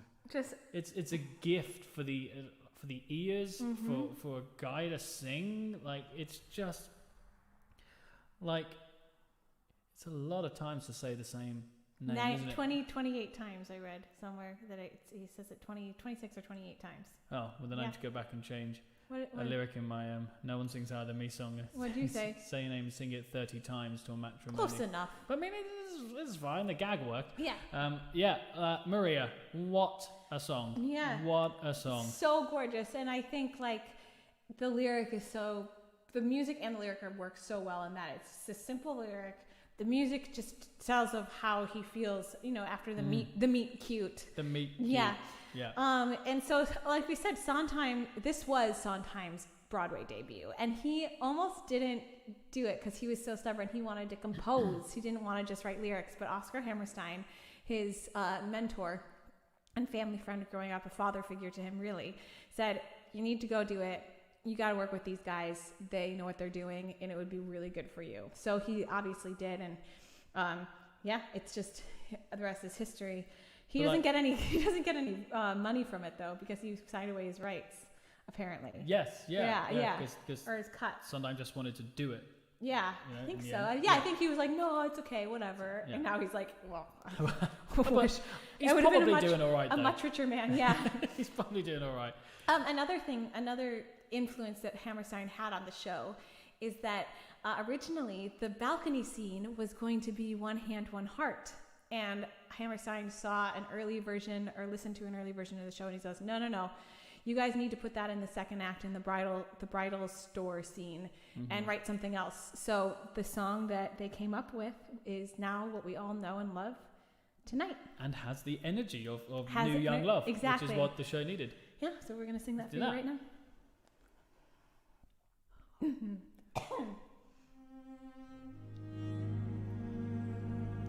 Same theme. Exactly. Genius, all of it.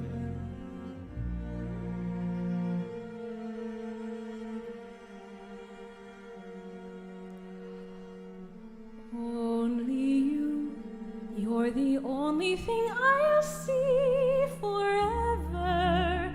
In my eyes, in my words, and in everything I do. Nothing else but you, ever. And there's nothing for me but Maria. Every sight that I see is Maria.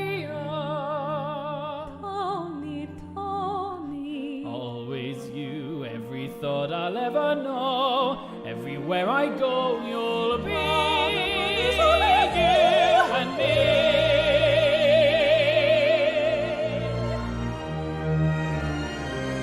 Love this.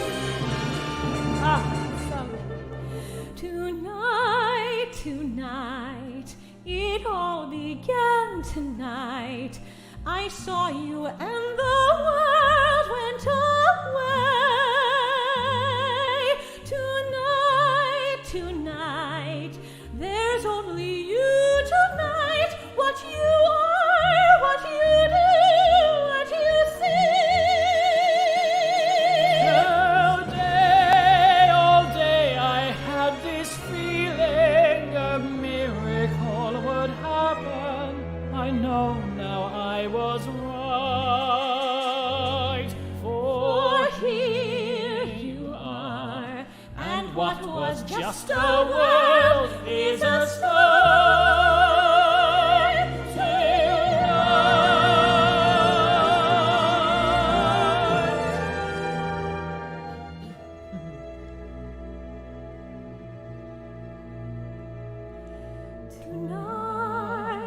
Tonight, the world is full of light, with suns and moons all over the place.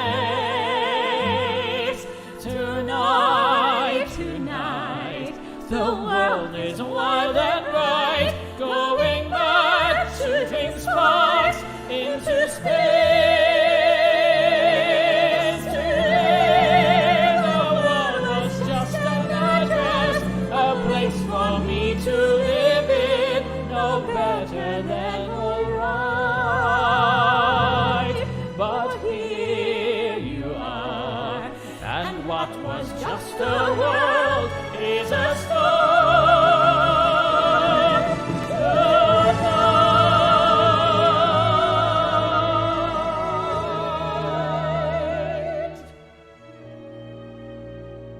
We are not going to do the dive. No, we're not. But I was just thinking, what would you do if you found if we had a girl and you found her chatting up some bloke on the balcony?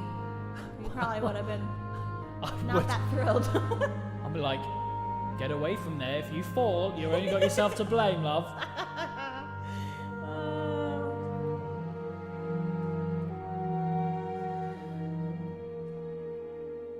Good night. Good night. Sleep well, and when you dream, dream of me.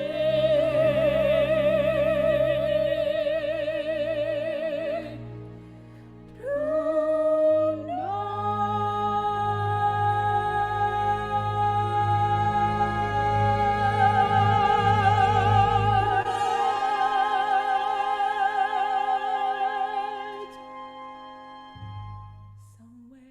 Oh, It's brilliant. never get sick of that, man. It's fantastic. So good. Fantastic. Oh, gosh. Well, now 1958. We're 58. almost there. We're Thank you so so much close. for sticking with us, guys. We have a few more songs for you. Thank you so much, John Richardson, for your patience. Hopefully you guys are enjoying it, the music, and learning a little something. Hi, babe. You're the best. Yeah, so we're in 1958. We haven't heard much from Rodgers and Hammerstein during this decade. We got The King and I right at the beginning, and then they had a couple of flops. They had Pipe Dream and Me and Juliet, and then Pipe Dream. yeah. And in 1958, they came out with Flower Drum Song, kind of one of the only shows in this year that has anything that is popularly known. Popular. Anyway, the show did quite well. And it was Gene Kelly's directorial. Thank you, Sarah.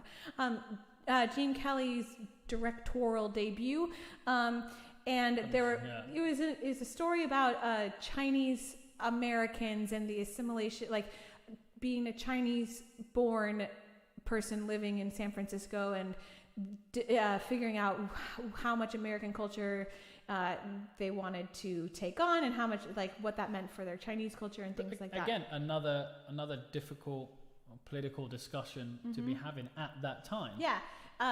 In nowadays time, there are a lot of issues with cultural sensitivity. I have since been rewritten. And there was a production with, was it Lerner Lowe? I think so. Yeah, a few years ago on Broadway. I think. Yeah. Anyway, but this song is really cute. From it, it's become a standard, and it is called "I Enjoy Being a Girl." It's very Kim from Bye Bye Birdie, I feel. I'm a girl, and by me that's only great.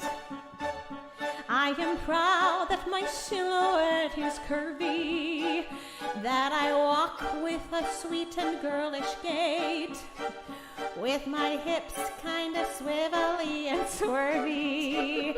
I adore being dressed in something frilly. When my date comes to get me at my place, out I go with my Joe or John or Billy, like a filly who is ready for the race. When I have a brand new hairdo, with my eyelashes all in curl, I float as the clouds on air do. I enjoy being a girl. When men say I'm cute and funny, and my teeth aren't teeth but pearl, I just lap it up like honey. I enjoy being a girl. I flip when a fella sends me flowers. I drool over dresses made of lace. I talk on the telephone for hours, with a pound and a half of cream upon my face. I'm strictly a female, and my future I hope will be in the home of a brave and free male who enjoy being a guy, having a girl like me. This next verse is a little problematic. When men say I'm sweet as candy, as around in a dance we whirl, it goes to my head like brandy. I enjoy being a girl. This part. When someone with eyes that smolder says he loves every silk and curl, that falls on my ivy shoulder, I enjoy being a girl. No, this part. When I hear a complimentary whistle that greets my bikini by the sea, I turn and I glower and I bristle, but I'm happy to know the whistle's meant for me. I'm strictly a female, and my future I hope will be in the home of a brave and free male who enjoy being a guy, having a girl like me.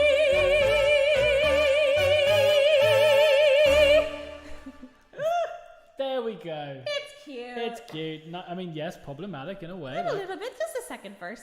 Oh, yay, Jill! Yes, hi Jill, thanks for joining us on week 19, where you're going to have to go back and watch all the other 18 that we performed we just on announced YouTube. Next month too. We're going to do before we head into the final year of this decade, and our final 3 songs. We have announced the next month we're going to be doing. We're definitely committing to next month. Hopefully committing to April. Yep. And then May. We'll see. Just I'm due in May. We're not in control of that so much. Yep. This little one is. Next month it's a great month. We're gonna kick off with our request roulette 4, which we can't wait If to you guys got more panic a bit. suggestions, go for it. Go for it. And then the week after, we're going to be looking at movie musicals. It's a night at the movie musicals. So if predominantly if something has started as a movie musical first and then came to stage, we'll be focused on that. And if something was a stage show that got adapted into a movie musical, we're going to see what new songs were added and try to do those so that we don't cross over live and motion picture.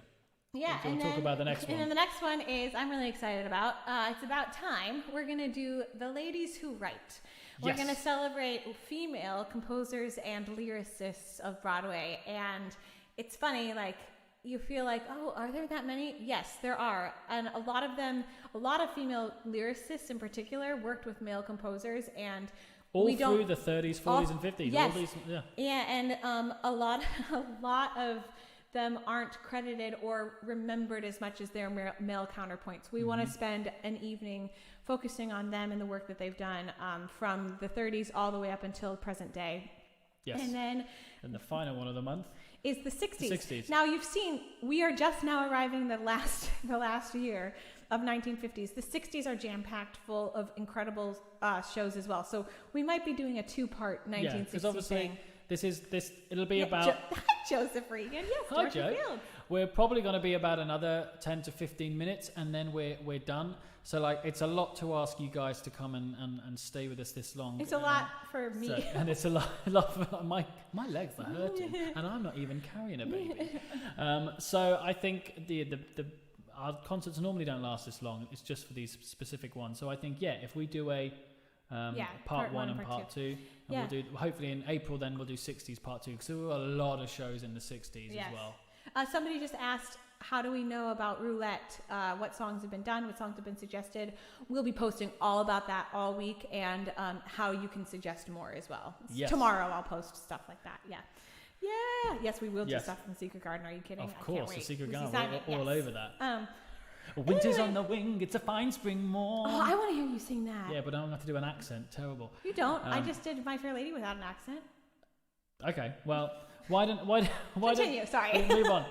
So 1959, the final year of the decade. We're gonna do three numbers from three separate shows to finish us off. Very excited, and I'm having a song off again. I'm lucky. So yes. Heather, so we're going to move over to the show Fiorello, which was about the Fiorello LaGuardia, the mayor of New York City for a couple terms, who kind of took down the major political system at the time. This musical was the first one that was written by Sheldon Harnick.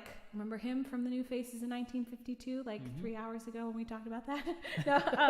And Jerry Bach. So this was their first musical together. And it won the Pulitzer Prize. Not only 10 musicals have won the Pulitzer Prize for drama. This is one of them. And also, what's really interesting is it won Tony for Best Musical, tied with another one we're going to sing from in a little bit. So, so this is the song When Did I Fall in Love from Fiorello, which is a gorgeous song that Fiorello's wife sings when she realizes that she's actually quite in love with her husband. How did that happen?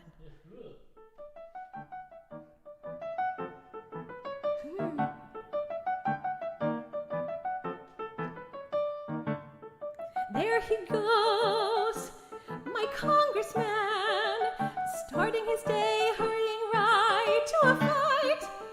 There he goes, Sir Galahad, galloping off, riding his white Willie's knight. Out of the house 10 seconds, and I miss him. I miss him more with each goodbye. Out of the house 10 seconds, and I miss him. And no one's more astonished than I never once pretended that I loved him. When did I start this change of heart?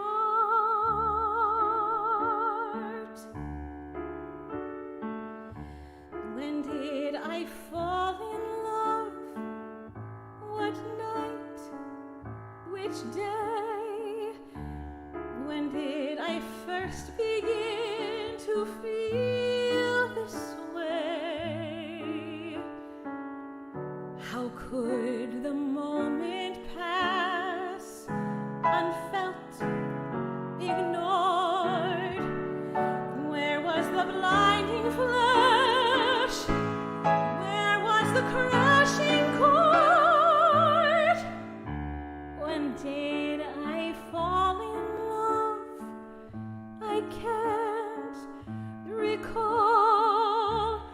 Not that it matters at all. It doesn't matter when or why or how, as long as I love him now.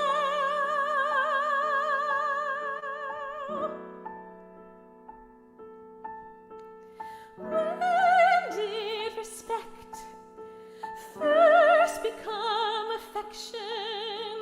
When did affection suddenly soar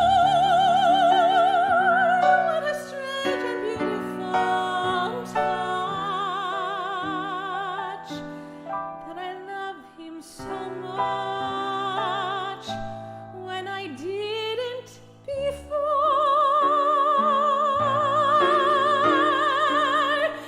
When did I fall in love? Which night? Which day? When did I first begin to feel this way? How could the moment pass unfelt, ignored? Where was the blinding flash? Where was the crashing chord? When did I fall in love? I can't recall. Not that it matters at all. I'm where I want to be. His love, his wife, until the end of my life.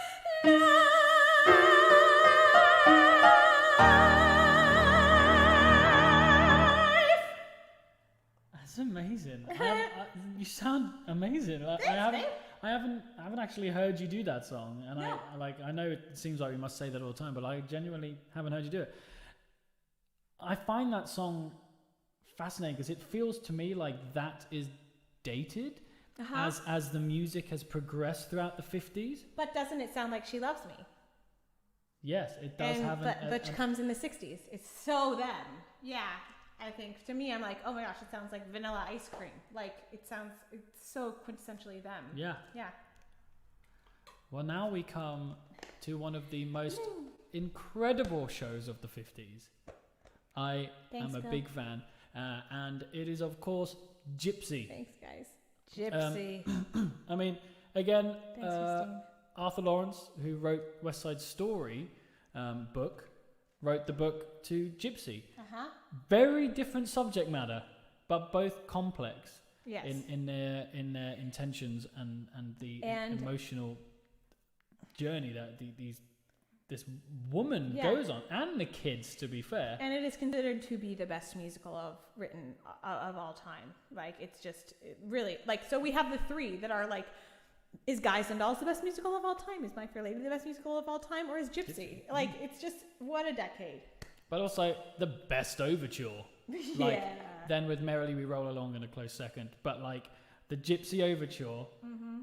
Dun, dun, dun, dun, dun, dun, dun, dun. It's like you just know it tells you exactly what you're in. You're in for a night.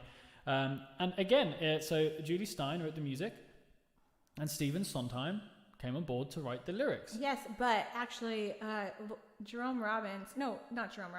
Lawrence Was Jerome? No, who was it? Somebody. It was Arthur Lawrence asked for. He asked for Stephen Sondheim to write music and lyrics. He brought him in, but then Ethel Merman was like, we're not going to get this newbie. I want somebody who has experience. But then Sondheim almost didn't write this again, and the reason he did was because Hammerstein said, you need to write a show and for a leading turn. A star vehicle, yeah. A star vehicle, because that's exactly what he had to do with The King and I, right back in 51. Exactly.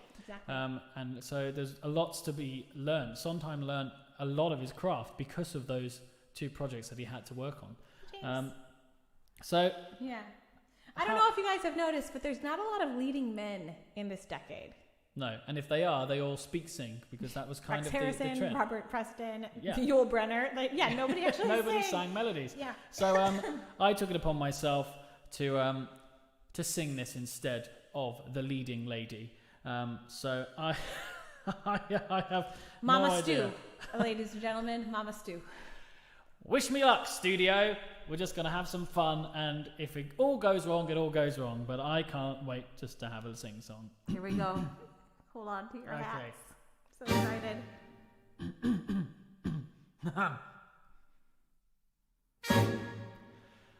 Some people can get a thrill knitting sweaters and sitting still. That's okay for some people who don't know they're alive. Some people can thrive and bloom, living life in a living room. That's perfect for some people of 105. But I at least gotta try. When I think of all the sights that I gotta see and all the places I gotta play, all the things that I gotta be, and come on, Papa, what do you say? Some people can be content playing bingo and paying rent. That's peachy for some people, for some humdrum people to be. But some people ain't me. I have a dream, a wonderful dream, Papa. All about June and the Orphean Circuit. Give me a chance and I know I can work it. I had a dream, just as real as it can be, Papa. There I was in Mr. Orphean's office, and he was saying to me, Rose, get yourself a new orchestration, new routines and red velvet curtains. Get a feathered hat for the children, photographs in front of the theater. Get an agent, and in jig time you'll be being booked in the big time. Oh, what a dream, a wonderful dream, Papa. And all that I need is $88, Papa.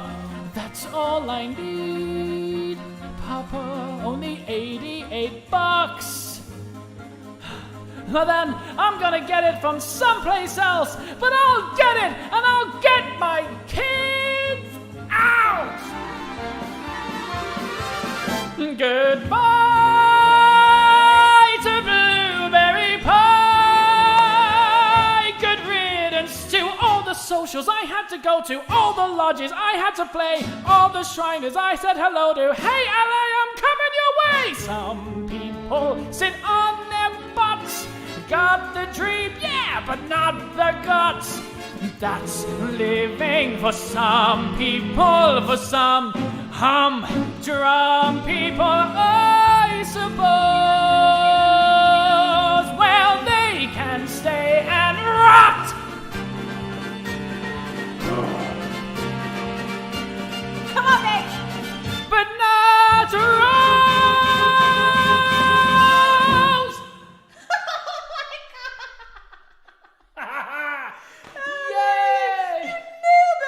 Watching along because I was like, I had to stay glued to it. I was like, what is going on? That was amazing. Now there we go. I In your really face, Paddy LaPone. Heard you, yeah, no kidding. I haven't really heard you do that. Like, I heard you practicing it, and I was like, oh, we have to make this the closer, like, or the 11 o'clock. But oh my gosh. He just learned that like yesterday. But what I love about it is like that is so early on in the show. Like we have a tip. Right. Sorry, I'm going to say, hold on just a second. Now it's my turn. If anything deserved a tip donation for us to keep doing this, it was that. Like out of control. Sorry. The high C, you know, after almost 2.5 hours was thinking, sorry, this is really cheeky. But yeah, that was amazing, honey. Yeah. Thanks, baby. But yeah, like the Mama Rose having to do that so early on, and then still do her mad flip out Rose's turn. Oh yeah, I saw Patty do it on Broadway. It was unbelievable, and you're just like, you just don't. And that's like a 3.5 hour show. It's like I saw Imelda Staunton do it. So, but like I want to show you that. Yeah, we need to watch recording. It's great. All right, guys, okay, we got to the last show. 1959, Rodgers and Hammerstein finally had another hit on their hands with The Sound of Music. And their last hit. Their last hit, yeah. Oscar Hammerstein passed away shortly after this opened. And the last song that they ever wrote together was Edelweiss, starring Mary Martin on stage. It was a huge hit, and everybody loved it. The critics, they were a little, fussy about, oh, it's so sweet and saccharine, but forget it. The audiences loved it to pieces, and obviously that's evidence with how beloved it still is to this day. Well, actually, I was in a production at Regent's Park. It would be nearly 8 years ago because it was on my 30th birthday. Wow. I was the press night was the night before my 30th, and I just remember like standing on stage watching like grandparents with their grandchildren. Very young children, like 5 or 6, and they were all singing it. They all knew it. So generations have loved this show. That was me. I was obsessed with The Sound of Music. I would watch it at 5 years old at my grandparents' house, all 3 hours of it, and I was just obsessed with it. There's something about it that's just timeless. And again, difficult subject matter, but there's a romance for country. There's a romance for your personal beliefs. There's a romance for romance. Family and well, obviously there's enough Von Trapps in there. Yeah. But I want to take you to Salzburg so you can do the Sound of Music tour thing. So that's going to be on the list. So thank you so much. much. We're starting our own Von Trapp family. Exactly. Thank you so much, everybody, for being here. We're going to close out with one of the anthems. The Rodgers, they have a lot of anthems, but this is a good one. Yeah. And we love you all. Thank you so much. It's so great. Yeah, and for Christopher Fulmer, raise a glass. Exactly. Of course. I forgot, yeah. And we will see you next week with our Roulette show, which is crazy. Very different, but we'll have a good time all together. This is Climb Every Mountain. Be safe, stay healthy, and happy, everybody. We love you guys.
Every day of your life for as long as you live.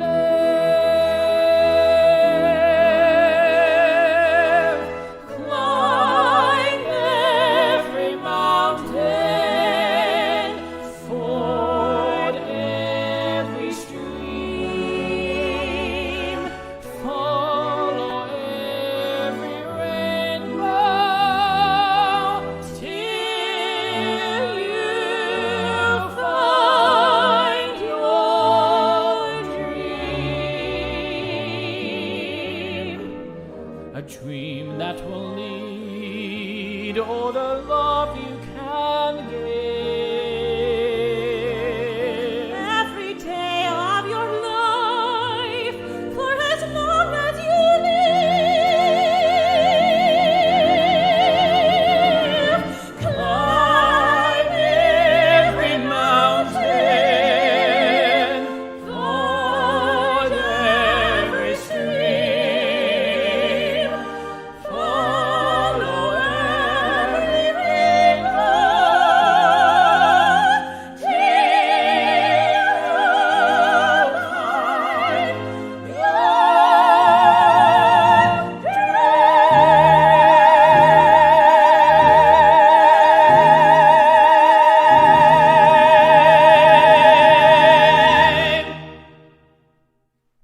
Good night, Bye, everyone. everybody. Have a lovely week. See you next week. Mwah!